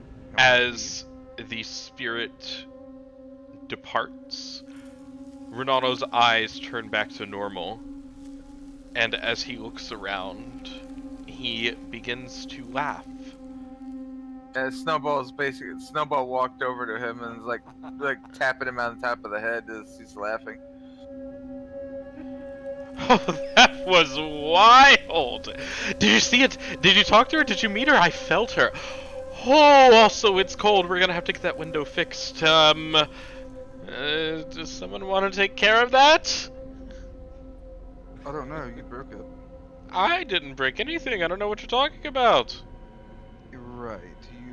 Never mind. And I just walked out of the room. No, but really though, what happened as he follows you? Snowball's still poking him on top of the head. Stop that! So, Ricardo will step forward next to Snowball and explain to him what happened. It seems like you genuinely made some sort of contact. I get the impression that doesn't happen to you very often. No, this is the first time that she's here. I generally attempt at least once a week, but this is the first time she's ever manifested. So you must have said something she liked. Oh yeah, maybe something like that. Well, I do count myself as surprised, as this may have turned out more fruitful than I expected. So, good on you. Thank you. I guess you're all released to go back to bed. It's all the entertainment for the night. We're gonna have to see about fixing that window, though. It's getting bitterly cold in here. Go ahead, sorry. No, yeah, go horse. Go ahead. Snowball's basically gonna stamp his feet. No bed. Promise snacks. This what happens when he goes and has a nap in the afternoon. Then he'll be up later at night causing havoc. You see? Take him out and you should run him. Oh, I did you promise just give me snacks, didn't I? Let me go grab them. And he leaves towards the kitchen to go rummage up some things. A few moments later, he does come back with some like stews and things that he has warmed, essentially dinner. So as he comes back and he puts the food down and that distracts Snowball, Dorigardo is going to kind of put his arm around the halfling guy and kind of lead him away from the rest of the group, kind of talking at a relatively low volume. So you must have made yourself a pretty penny from that appearance of the White Lady there tonight. I reckon in future you might have a few more people visiting you. Ain't that right? I didn't make anything. I didn't charge. Oh, did you know it? Well, you should. I think you might be having more people visiting you in future. You know, that's probably a good business opportunity. I should look into that. And I tell Might you be what, how much gold you got on you at the moment? I don't know. Looks into his Oh, coin you- purse real fast. I've got a little bit. Why? Perfect. Now, you give me what gold you got there, and then in future, you're going to have all those people coming, and they're all going to pay you some gold for coming, or some silver or copper or whatever. And that's all because of us. So you can give us that gold there as a little bit of a thank you. It makes sense to me, I think. Little con man. tell you what, for free, when we come back to town, we'll come in here and we'll put on a little bit of a show for you, and that'll bring even more people in. And on the side, I'm if you gonna pay us need little a bit more, deception check from you, Mr. Duragardo. this is Not a straight persuasion. up. This is This straight is up paying for persuasion. protection. Surely this is persuasion. You know, I'm not promising anything I'm not going to give him, or haven't given him. You're actually gonna help. You're actually gonna come back and help him put on shows. Well, if I'm in town again, I'll come in and throw some cold magic around, get them all going, if he pays. It's still possible, at least.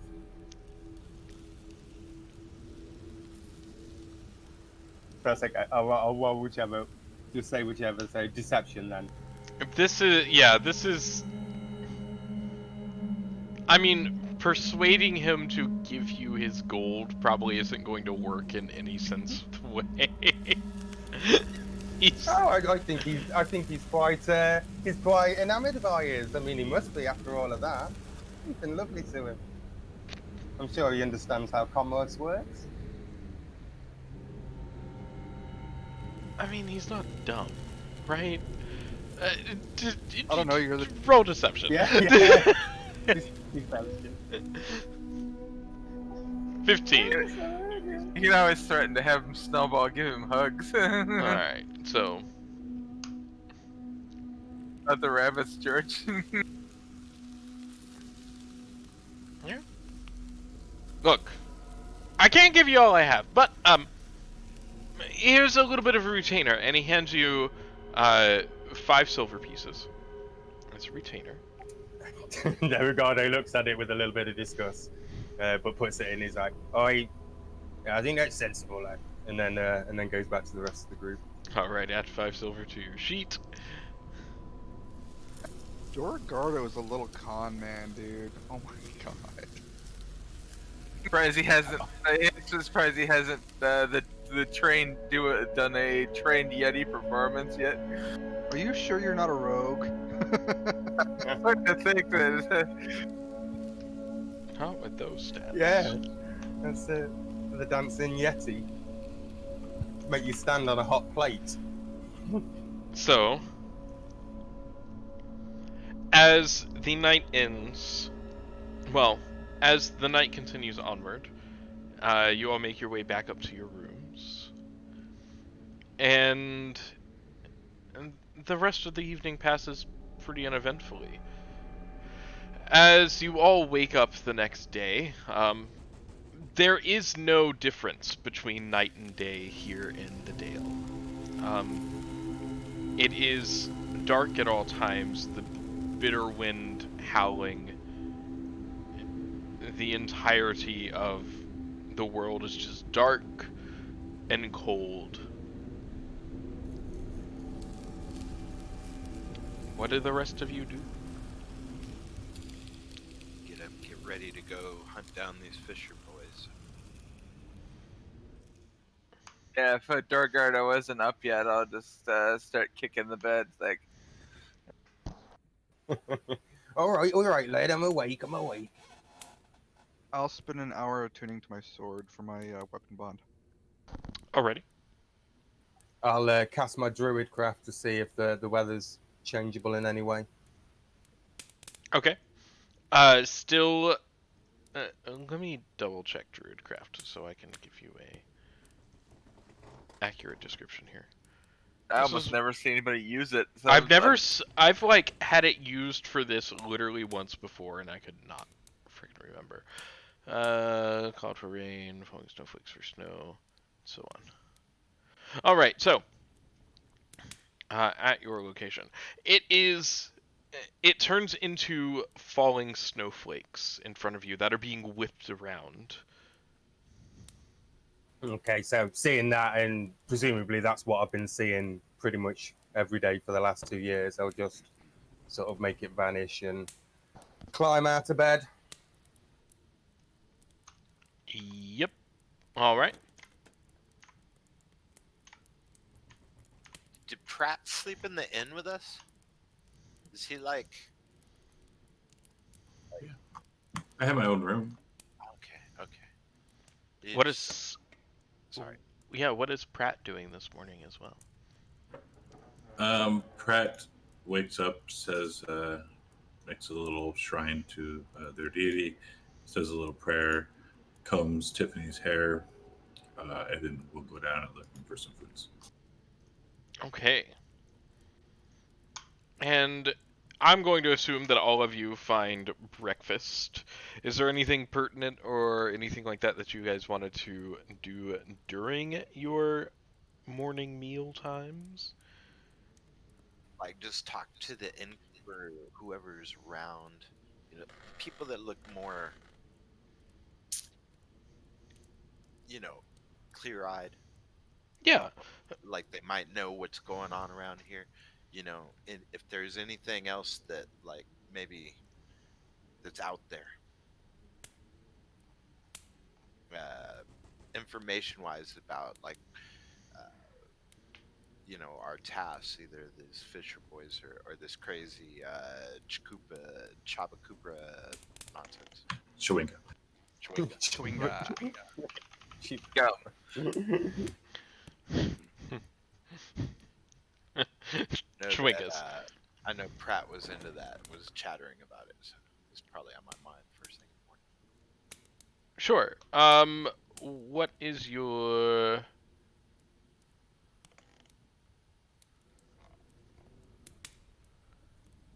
uh who are you looking for to talk to? Is the main thing.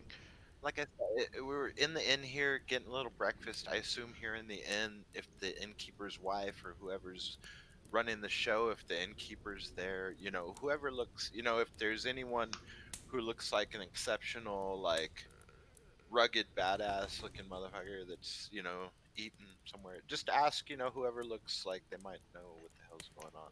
I mean, the people in here this morning are going to be the other people that were here the other night. A few of them are faces that you recognize from the séance the night before.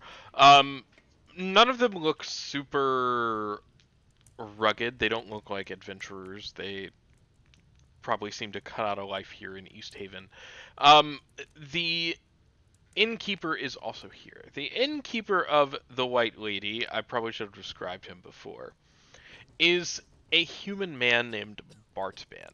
Bartaban. Bartaban. There we go. And he is elderly. Like, he's up there in his years. He's probably in his, late 70s, if that. And he looks very sullen and downtrodden. His voice is cheerful, though, as he looks towards you.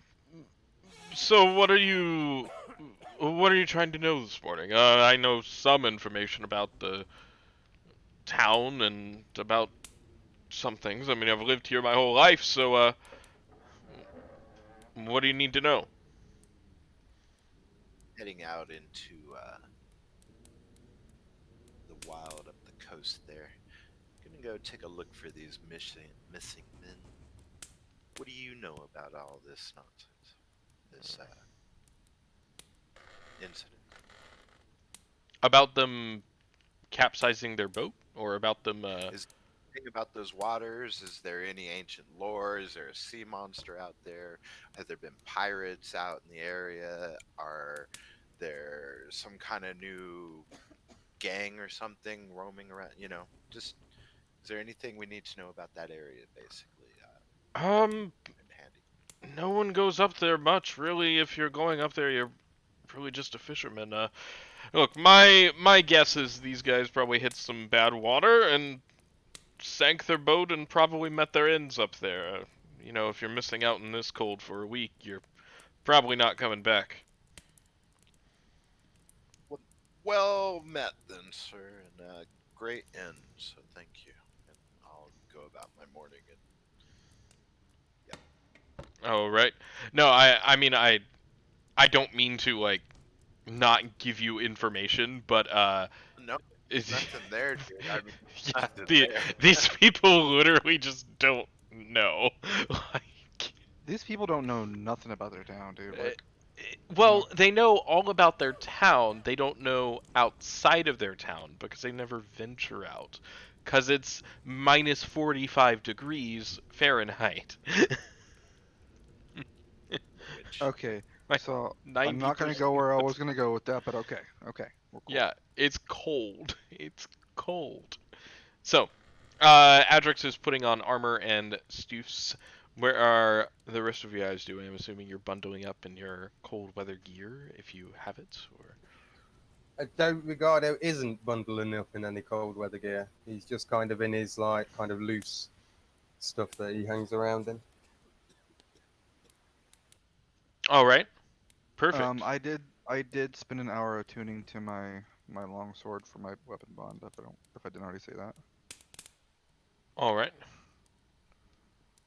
And while we're all downstairs, I guess getting ready, I'm also gonna um kind of go over again what I learned from from asking around the tavern the night before, and then also from the seance about um they were last spotted headed out like towards the northeast of town, and then um something about lakeside caves that we got from the seance.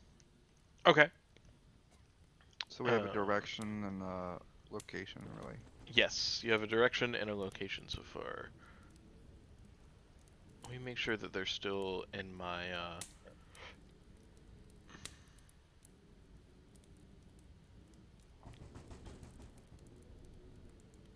Yes.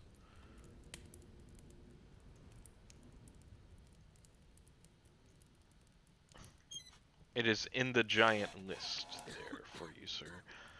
All right. Yes, you have a direction and a location.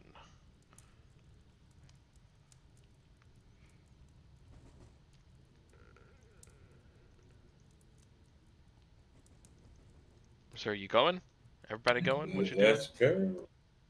Yeah, if nobody disagrees, let's head that direction. Yep, I'm ready. Yeah, Alright. Ricardo will encourage Snowball along as well. Crouches follows Atrix. Hiding from the wannabe Eddie. out of curiosity, are we using the variant encumbrance rule? Yes, we are. I noticed that, so I'm just confirming. Yes, we are using variant encumbrance rules. We'll be using the resurrection skill check rules that are Mercer's, and then my own homebrew inspiration rules. Did those links disappear from your sheets? No, they did not. Okay. I think it was only the secret, at least on my sheet. The secret like disappeared off of my little secret journal entry. Okay. Cool. So, making your way up the coast. It is a little bit of a journey to get here. It's a couple of hours of cold. But you all have your cold weather clothing, and you are all alright for now. Just to chip in there, Ricardo isn't wearing cold weather clothing. Yes. You have features. You're fine. The rest of the group might also notice that the cold doesn't seem to be affecting them. Mm-hmm.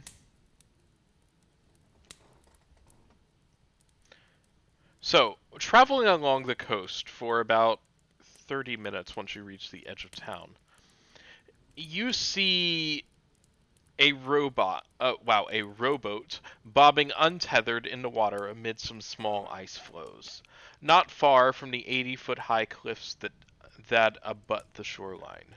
The mouths of 4 caves dot the snowy cliffside. One of these caves is at water level, and the others are elevated 20 to 30 feet above the frozen lake. The wind tearing through these icy caves sounds like moaning. Pat would like to So, check out. sorry, the are we rowboat. at the top of the cliffs, at the edge of the water? No, you're at the bottom on the coast. Yeah. Are we?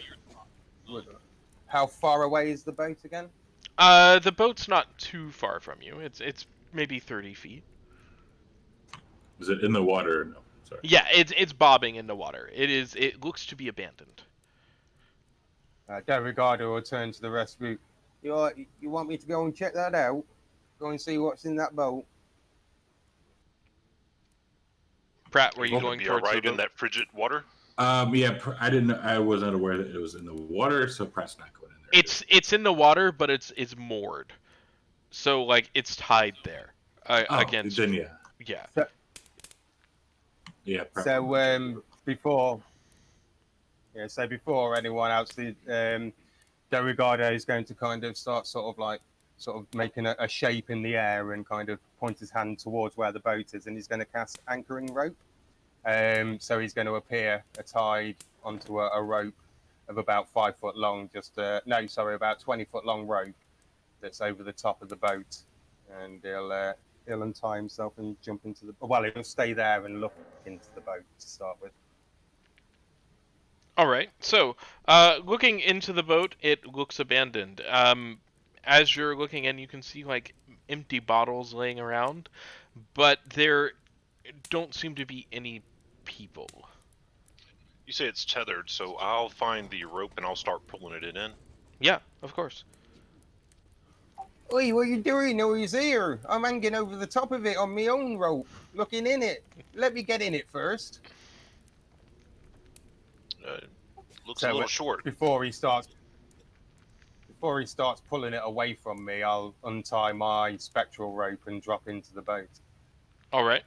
before he leaves me stranded out here. So as he's pulling the boat into the shore with me in it, then I'll have a look at these bottles and whatnot in the boat. And as you get in here, you can also find four oars, 4 sets of fishing tackle, and you count about a dozen empty bottles. And Pratt, as you are on the shoreline here, and you have one of the highest passive perceptions along with Maxian, the two of you would notice faint tracks on the ice that lead from a place on the shore here to the southernmost cave. They went that way. Do we have a map you guys are looking at? No, not yet. I haven't shared it. No, this is just a theater already. Can I examine the tracks and see if they belong to a monstrosity, or see what they belong to? They look to be humanoid. Humanoid feet, boots. Yeah, they're boot tracks. They're human. Okay. They're human. Well, I would bargain that they went this way. Shall we go? We can clearly see where these tracks lead. You said they led into a cave, didn't you? Yep, to the southernmost cave. And there was nothing else in that boat besides what you had mentioned. Nope. Let me put that in the party sheet for you all as well. This parcel's not even done fully. That's really annoying. So 4 sets of fishing tackle. Still functioning? Are they frozen? Are they broken? The fishing tackle? Is what still functioning? I'm sorry. This fishing equipment. Yeah, it still functions.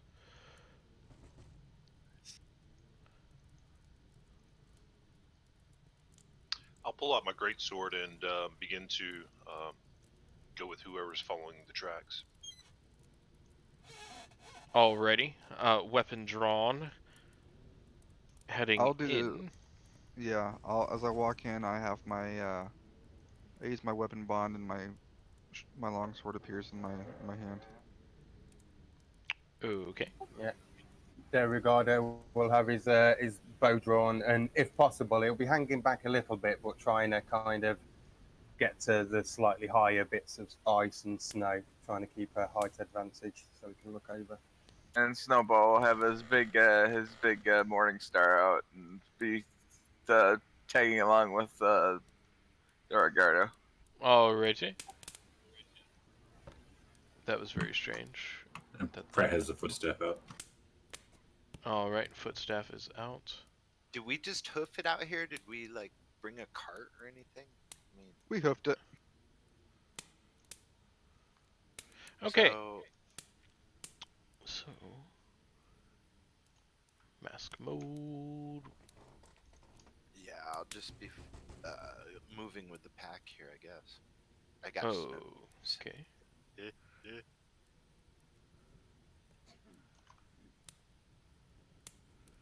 And sharing share sheet.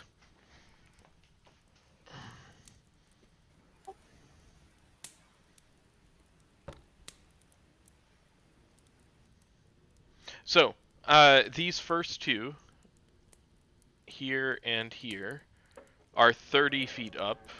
This one is 20 feet up. And then this one is ground level where the prints lead. I don't have any climbing equipment. Does anyone else? Eat me. Oh, yeah. Oh, you've got some ropes and pitons that we could use to get up there. But I think there's a way through down towards the bottom down there. You can see it down there, down towards the south? Yeah, but looks like it runs into a very pinned down areas. Like, Sorry, could you go through the heights again? I didn't have the map properly open. So this one's 30. That one's 30. And that one's 20. Oh, okay, so they're not, we're only talking sort of less than 10 meters. Yes.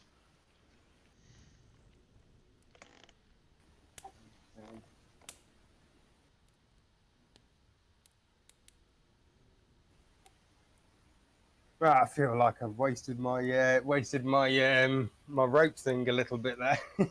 I wanted to use it, but I could be using my rope trick to get up there. Throw you a rope down if you want.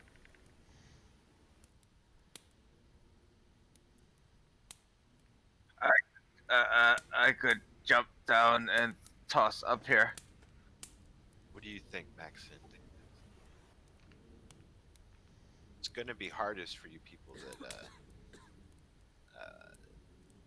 aren't going to be able to climb very easily, I guess. Wearing a lot of. Well, you can have the big ones go up and then drop the rope and pull us up.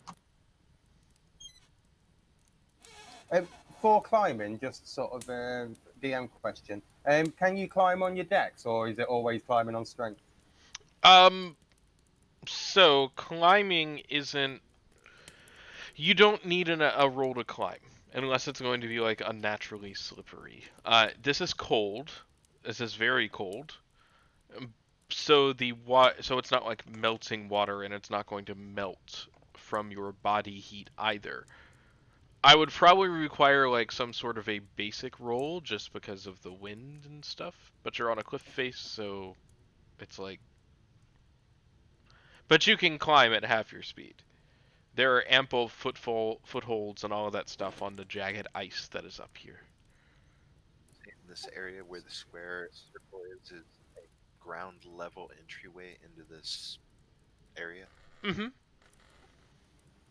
Go on then, Snowball. You go and have a look for us.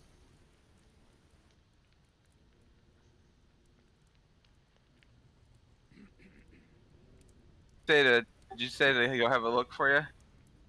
Hey, go on, Snowball. You get yourself up there. You're used to this kind of thing, and you're all white, so they might not see you if there's something up there. He'll just basically start climbing up, digging his fingers in, like kicking his toes in, and just making his way up. All right. Do they require?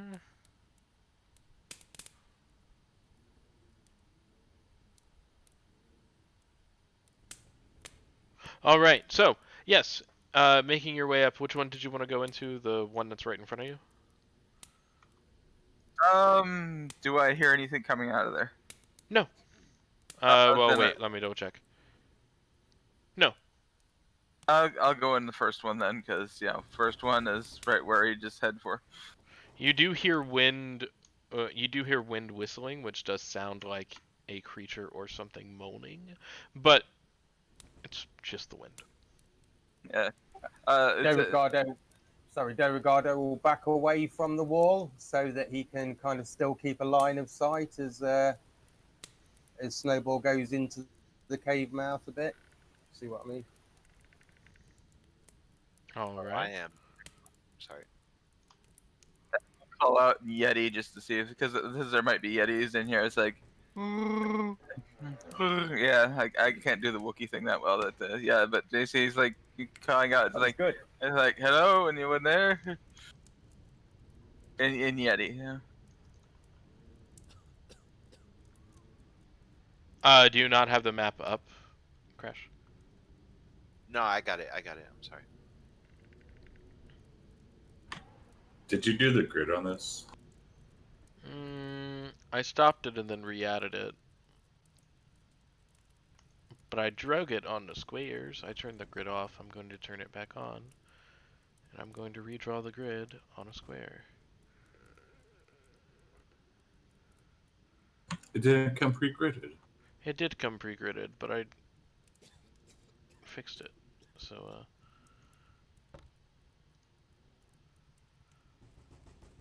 So it matches up everywhere, but like that one spot, by the way. Bloody map. It's Oh, good literally God, my just the. OCD.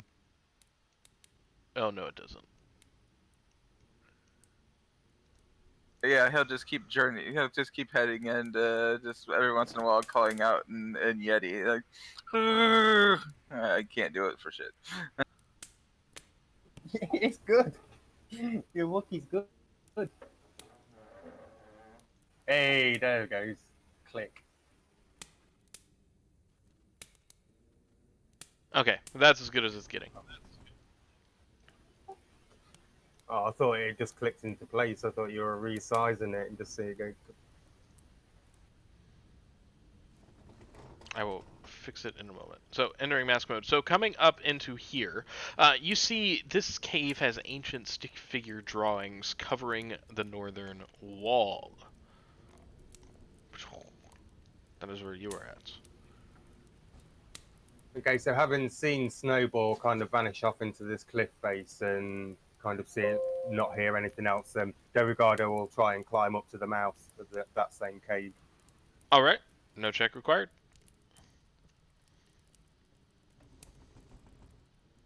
Seeing them climb up, I'll climb up over this one. Kind of give a look over to Andrix, who apparently is here close by, and what do you think? And before he answers, I'm just gonna start climbing. Climbing which one? The 20-foot section here. The 20-foot section? Alright. So, climbing up there. I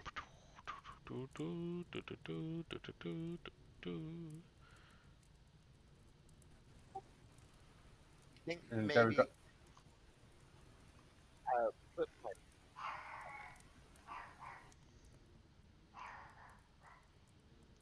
He'll go.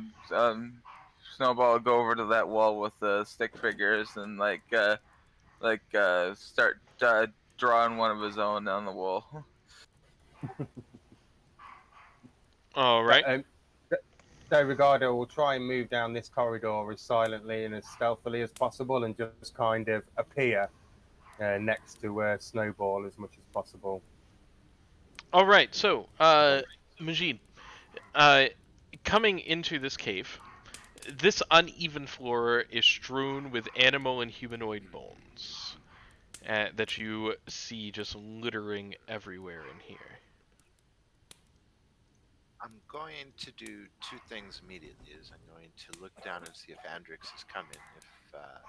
And regardless of the answer to that, I'm going to venture into this cave. But I think I'm going to set my backpack down right here at the mouth. Okay. Britt, you want to go up first? Yes. Are you coming? Yes, I'll be right behind you. Yeah, then Pratt would go up. Okay.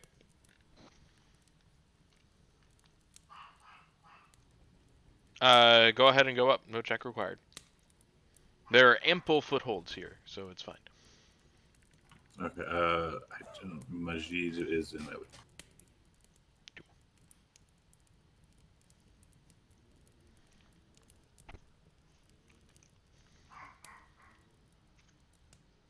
Are you going in? I'm following Majid Press, not going in first. I mean, I'll lead the way. I'm like Mr. Paladin guy or whatever. But I mean, like, I was just, if they were gonna come up, I was gonna help them up, you know. But Okay. so I taken my backpack off, got my glaive out in front of me, and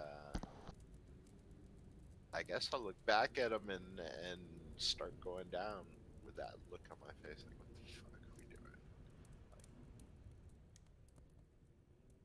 Now, do we smell anything in here?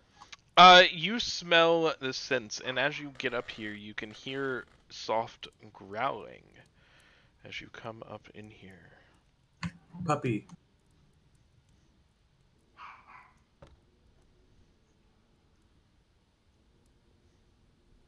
I'd like to basically stop about halfway up and just take a general perception, check, you know, smells, listen, pause, take a breath, you know. All right, perception check, Get a please. sense for my environment. Consider somehow convincing the goblin to go ahead. Perception. No. I'll go first. I'm scared, I guess. I don't know. It's the amount of wind whipping through here doesn't let you really get a sense of the smells around, and and it is loud coming through these caves. You can't really hone in on anything in your vicinity. Okay, so I got nothing to be scared of. So I'll look back at the boys and keep going. Okay. I will do the same thing up here. I'll walk past Dorigardo and stop walking. All right. So, give me 1 second. I will unmask for you. Layers. Enter mask mode. So, as the three of you that are in the south, this is what you would be able to see. As the three of you that are in the south begin to go forward, are you going any farther than that? If I'm not perceiving anything, I got nothing to fear. I'm gonna walk right in. You know. Yeah, I'll be. I'd also like to see it look around since I'm short. Would I be able to see through Majid's legs? Yeah. I mean, you'd be able to see a little bit. So, most of what you see is jagged, rocky ground and humanoid bones and all of that stuff. Don't worry, you have a passive of 14. I got you. I didn't know if you play into that or not. So Yeah, I always use passive perceptions. Otherwise, it's a useless stat, and what's the point of having it? agreed. So, you hear the soft growling, and indeed, as you come closer into the cave, rattling through the amount of bones on this floor, a large wolf-like figure steps outward towards you. Puppy. Puppy. Big old dire wolf.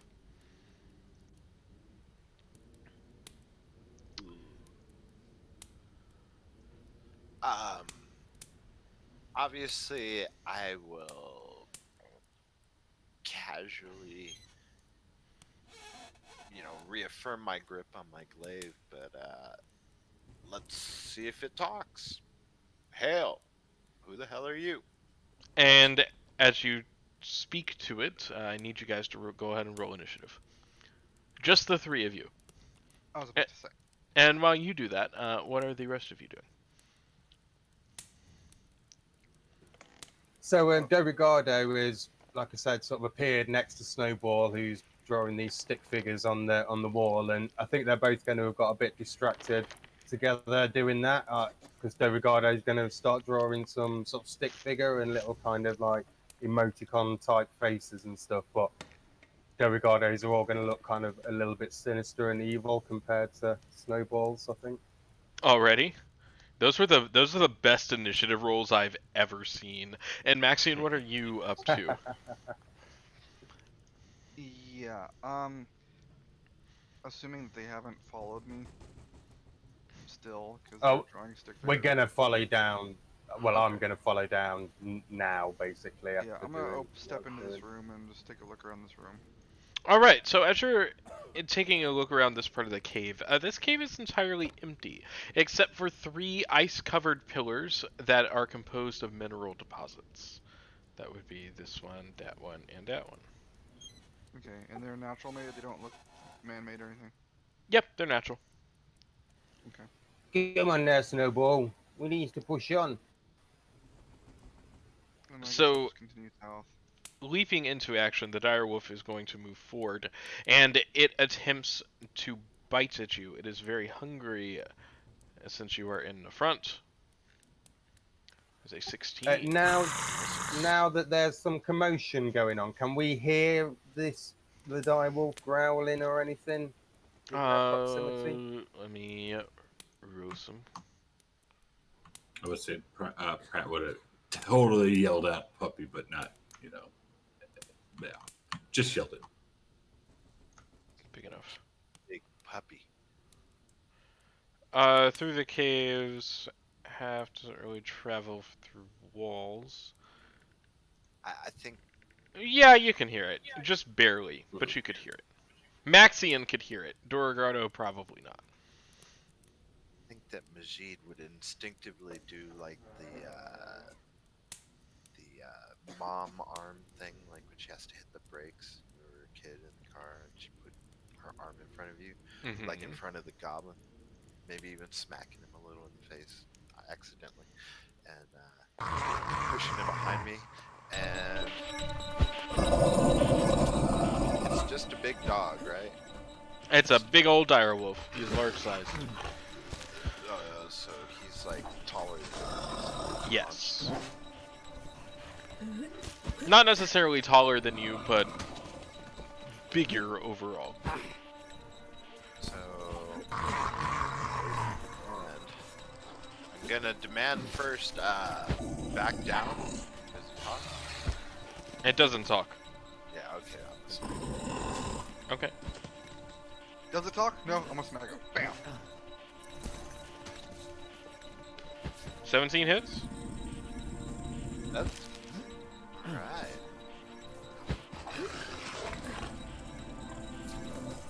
Don't wish to hurt you, but get back, wolf. Dealing 11 damage as it yelps slightly in pain. I'm gonna Shall we jump in the initiative order? As In we're heading towards just the a moment. final. Yeah. Maxine, anything else? I'll Or, let them. sorry, not go Maxine. Crap. That was Majid. Anything else? M names. I would have tried to intercede in front of at least the goblin. I know Dragonborn's a big guy, bigger than me, so I'm not worried Okay. about him. It's just a thing. Yeah, Pratt will look at him, look at the wolf, and say, "You're a big puppy, but I don't like you too much because you're mean."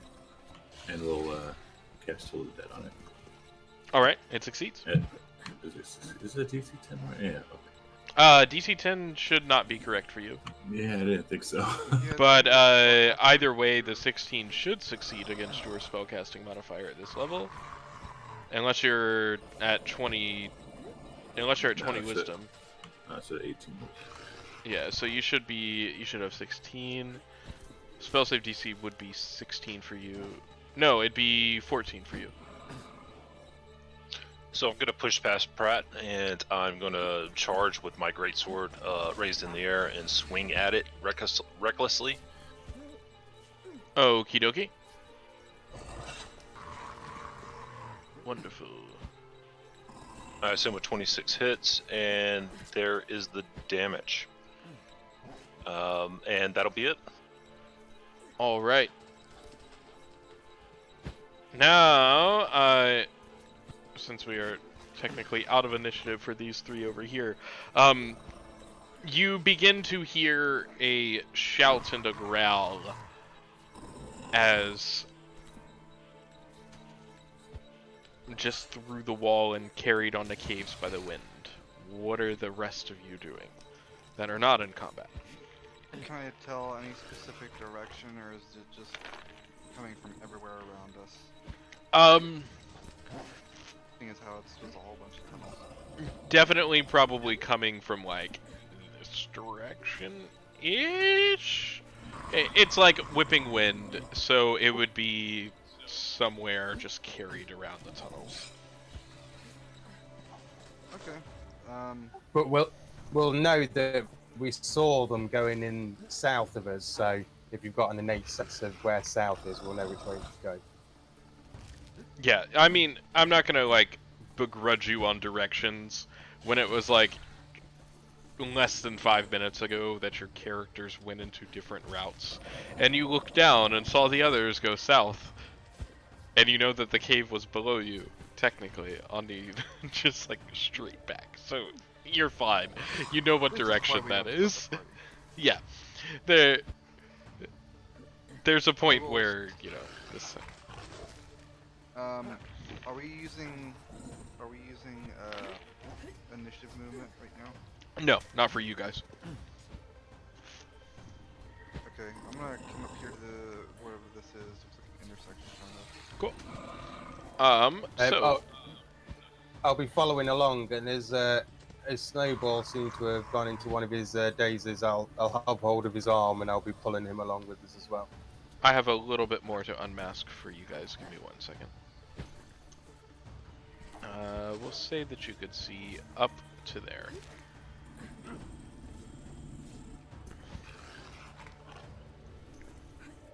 And looking, if you were to look back down the other side, you would just see a stone bridge that spans across to another tunnel on the other side that seems to be frozen.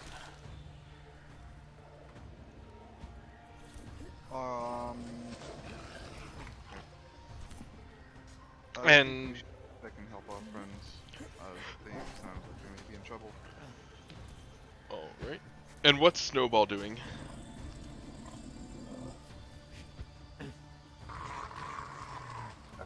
I think Snowball might be in one of Snowball's Yeti trances, so I'm just pulling him along with us. Alright. Koba, you dare? I see typing happening. Maybe?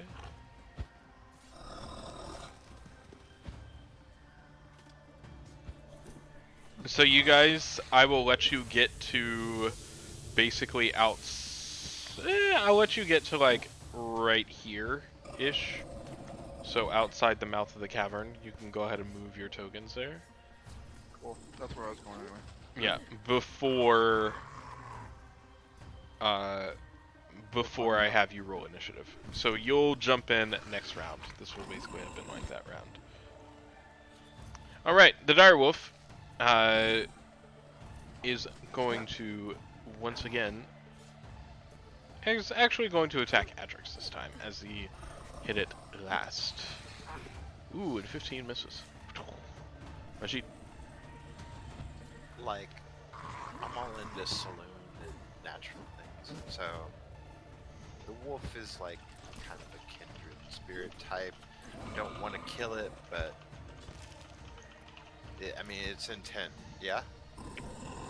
And so far as you can tell, Even after the damage, so it is what it is.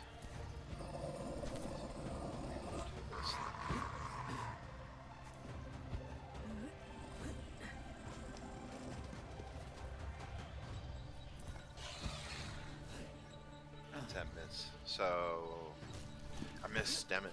And hey, that inspiration I have, is that like a bard inspiration or is that a DM inspiration? they're all DM inspirations. And with that, I'll actually try and, since Goblin's Nibble, move around to flank this thing. I'll try and circle or strafe around it to divert its attention with Andrews.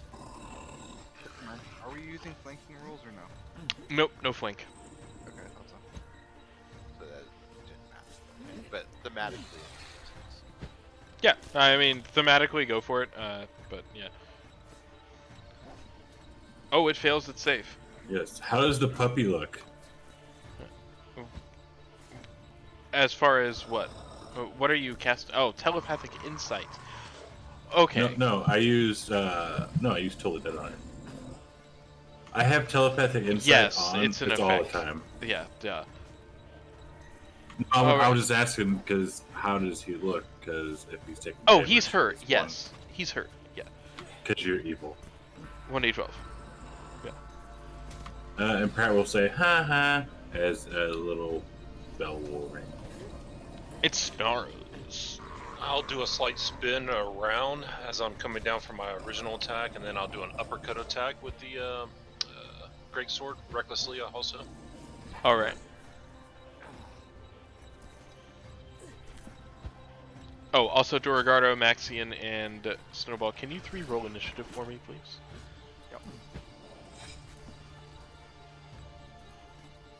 I think that'll that's be- my first initiative ever above.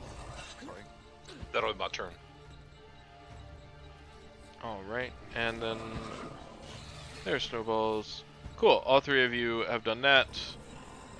So we will advance to the top of the round once more, since that was everyone. So Maxian, what are you up to? We'll skip the dire wolf's turn. No, I didn't skip it. Oh, okay. Never mind. I forgot y'all used that hidden initiative. Yes. Is it gonna take me more than half my movement because this base? 20 foot tall. It'll take you double speed to climb in combat. I can literally just climb it, and that's pretty much it. Yarr. Right, I climb it. I mean, you got an extra 20 feet on the climb afterwards. Okay, so I have another 20 feet I can move. Yeah. Right? Yep. Unless you're encumbered, which... Oh, no, you don't. You're I was gonna say. you're heavily encumbered. Your speed is... I'm heavily encumbered? Yes. Check your inventory page, sir. If you're more than 10 times strength, it's, was it disadvantage on all rolls, basically? Plus you lose 20 feet. I looked it up. It's heavy. You can dump your bag though, couldn't you? Yeah, you can The take your bag off. Things that you have in your backpack, Yeah. you can put down. Wait, did I take scale now? I'm so confused. Did you take scale mount? Yeah, I did. Okay. It says maximum 150. My current's like 148. Uh-huh. But you're encumbered at 50, and you're heavily encumbered at 100. So the Okay. rule is This if you is can good because wait I'm in too. screen. So am I able to get to cliff at all? If you want to drop things, then you'll be like halfway up. Drop my bag. Alright. Go ahead and unequip that bag in your inventory. I'm being semantic about this. Put you at 76. Alright, so you have 10 foot less for the turn. I'll just go right there. Alright. Fair enough. Snowball, what are you doing? Does it automatically calculate, like knock it off your speed if you're encumbered for it? Do not believe it does. So that is something that think I I have to might be keep encumbered track as of. well. So let me go get that for you.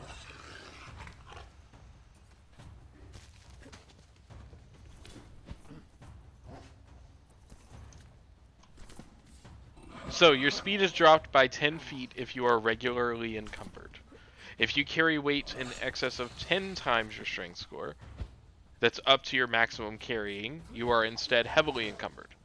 So your speed drops by 20 feet, you have disadvantage on ability checks, attack rolls, saving throws that use strength, dex, or con.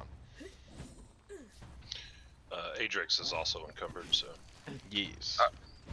So we're what, 10 feet down from the cave opening? 20 for this one. Okay, let's see. Can I pick up Doragato, like toss him over my shoulder, and then climb up? Wait, no, no, I'm not going in there. I'm having a rest out here. Okay. Puts me down, you big lump. He puts him down, and then he'll go ahead and climb up then. All right. Go ahead and make your way up there. You have. You are not encumbered. You have 60 feet of movement if you want to dash, or just 30. Alright, so it'll be your dash to get up there then. Yeah, he'll dash. How much further movement do I have? Another 10 feet. Because you had to move 10 to actually get to the side of the thing, so. 10 plus 40 is 50, and then plus 10 would be 60.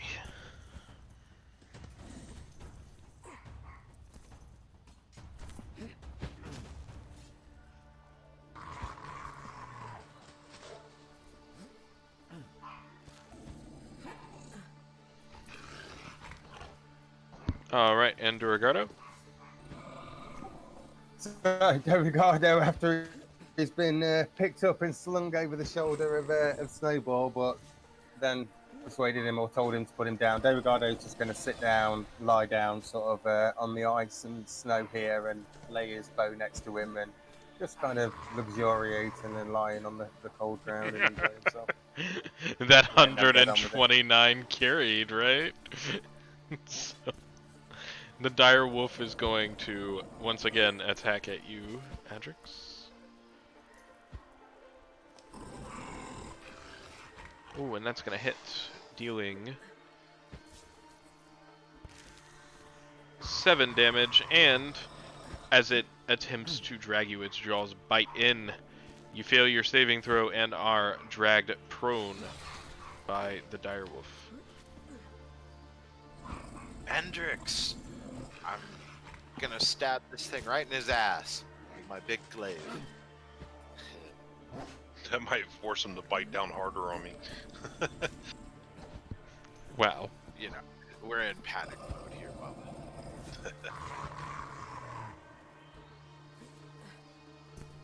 That hits. That I'm just gonna straight up jab my glaive into his big ass. Dealing 7 damage. And I will move around. I guess I'll attempt to try and help Andrix get away. I don't know. That's something that so it doesn't matter. He's just prone. He's not grappled. Oh, okay. That's not a bonus action, so that's it. Thank you. Ask him how he's doing. Alrighty. And pass that turn whenever you're ready. And Pratt. Pratt will totally dead again. Okie dokie. And how are you? I'm going to point my finger at the pup and snap my fingers, and you will hear another bell. Okay. Encumbered. Somebody put it on me again. Hang on. Oh no, I put the encumbered on you. Oh, you had already put it on yourself. Haha. So I'll stand up. That's 15 feet. Or it's actually less than that. You said if you're encumbered, you have 10 less movement, right? Yes. So 15, that gives me 5 movement. I'm not going anywhere anyway. So, I will also reckless again and try to swing a big arc in front of me and try to hit it. Okie dokie. Didn't roll. You Prone was still for on. yeah, it was half your movement to stand up. Go ahead and re-roll that because I've taken prone off, still with advantage. Okay. Oops. No, that's oh wait. Now you're. That's because I have you set as heavily encumbered. Go for it. One more time. Yep, one more time. Because the encumbered effect is for heavily encumbered. Whoops. They probably should have named it that way. So that'll be a miss, and that'll be it. At least you dropped the. I'll take the 15. Go ahead and Sure. hit. Yes, I am 100% sure. That feels really bad to have to re-roll a few times. No, so it's good. Yes, and as you hit it, this direwolf falls down and is gone. Its body lying here. It reaches his mouth up, and I slice it right across his throat. Oh, sadness. All right, so you are just regular encumbered. You are not encumbered. You are regular encumbered. Does this carcass have a little meat on it? Are we having meat tonight? You know? In this Yes, you Or, can if you want. yeah, we should start dressing this bitch. Yeah, definitely. That's next step. Alrighty. So, as this battle ends, what are you all doing? I'll look throughout the bones, see if there's anything of interest. Alright, so is the question. You find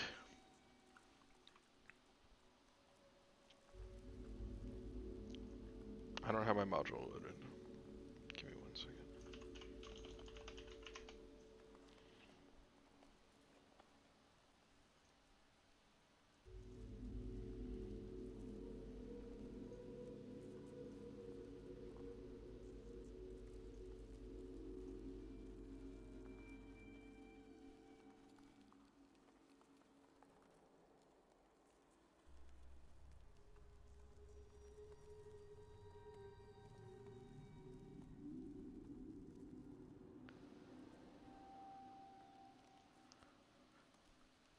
Alright, so in this cave, you find a total of 9 gold pieces, and searching through all of the bones and all of the things that are in here, you also find a small blue gem. You find a golden painted locket that has a portrait on the inside. There's a long sword in here as well as a pouch. And I'm going to get rid of that because it does make sense. So, bang. And also a potion. You can do that, yes. I'll present it to the group and kind of lay it out in front of everybody. While they're all doing that and have been fighting this dire wolf at the end, Derigardo will have, once they were in the cave, he'll have slunk off and come back down, climb back up this way, and come back down to have a look at the edge of this bridge here, see if he can see any tracks leading across it or what he can see in this river and whatnot. Alright, so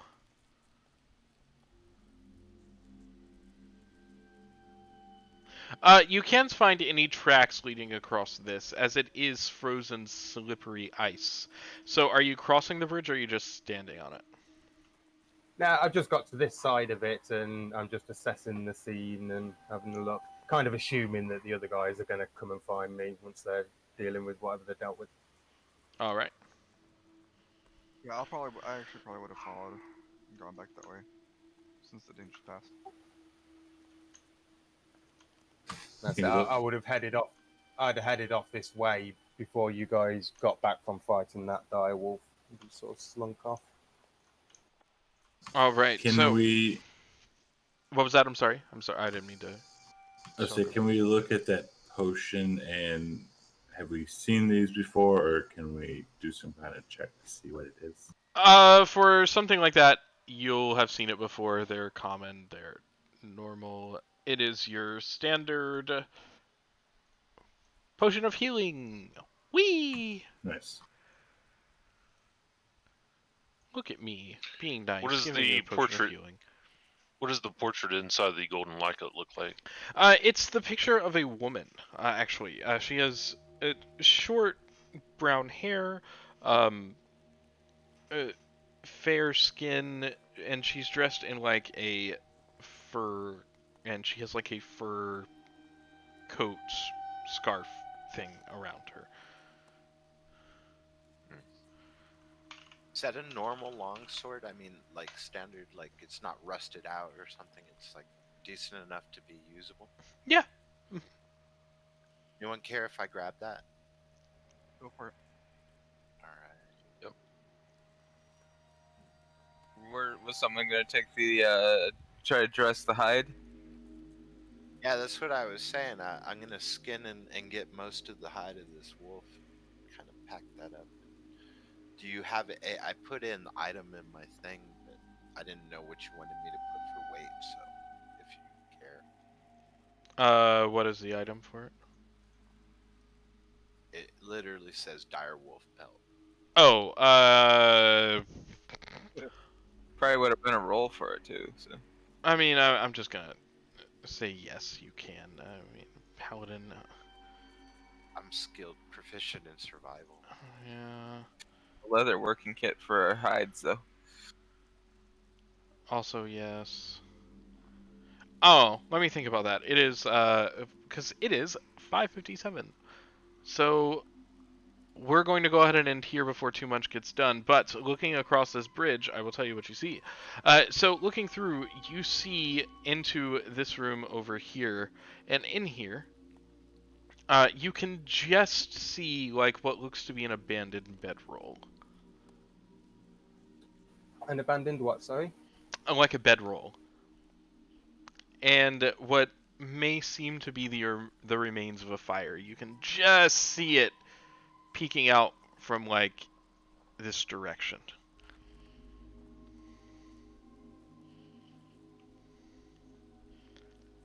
And Okay. I'll go ahead and take the locket. okay, Do you want the gem, Pratt? Let me look at the gym. I was paying attention to other things. Yeah, it's blue. I will put it. I'll take it. it's also a spell component. Is there anything in particular in the pouch, or is it just empty? It's just an empty pouch.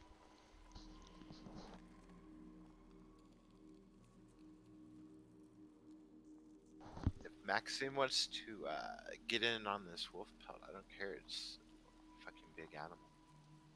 No, thank you. I'm very well warm. All right. So, and with that, we will go ahead and end today's session as we have found our way into the caves. We've seen a seance. We've gotten a couple of quests to help out the people of East Haven, and some rumors about some things that are going on outside of East Haven. It is up to you guys what you choose to do for next session after you get back, or if you just want to leave these caves and say, nah, screw this noise. But yeah, we'll see you then. Chad, your stream, so you do the end things. Yep. Thanks for hanging out today. If you want to stay up on Discord, so I remember to do this shit this time. Check out the Discord because it keeps us up to date on everything. And here's some YouTube. If you could please subscribe. I'm trying to get 100 subscribers so I can get away from that stupid little numbers bullshit thing. And it's free. And then let's see. So we'll be back here Thursday at 9 a.m. for some more Tomb of Annihilation Clyde showed up and people tried to mess with Clyde. And then I think that's it for me. What about you, Derek? I've got Burn Bright on Thursday night. We will be back this week for sure. Ideally. Sunday or Saturday evening, I have Descent into Avernus over on my channel. That is D&D. Find all those And then- things. And then we'll be back here next week at 2 p.m. Central. Yeah. All right, so I'm gonna hit that stream end button. Look at me doing my thing. Say bye. Bye. Later.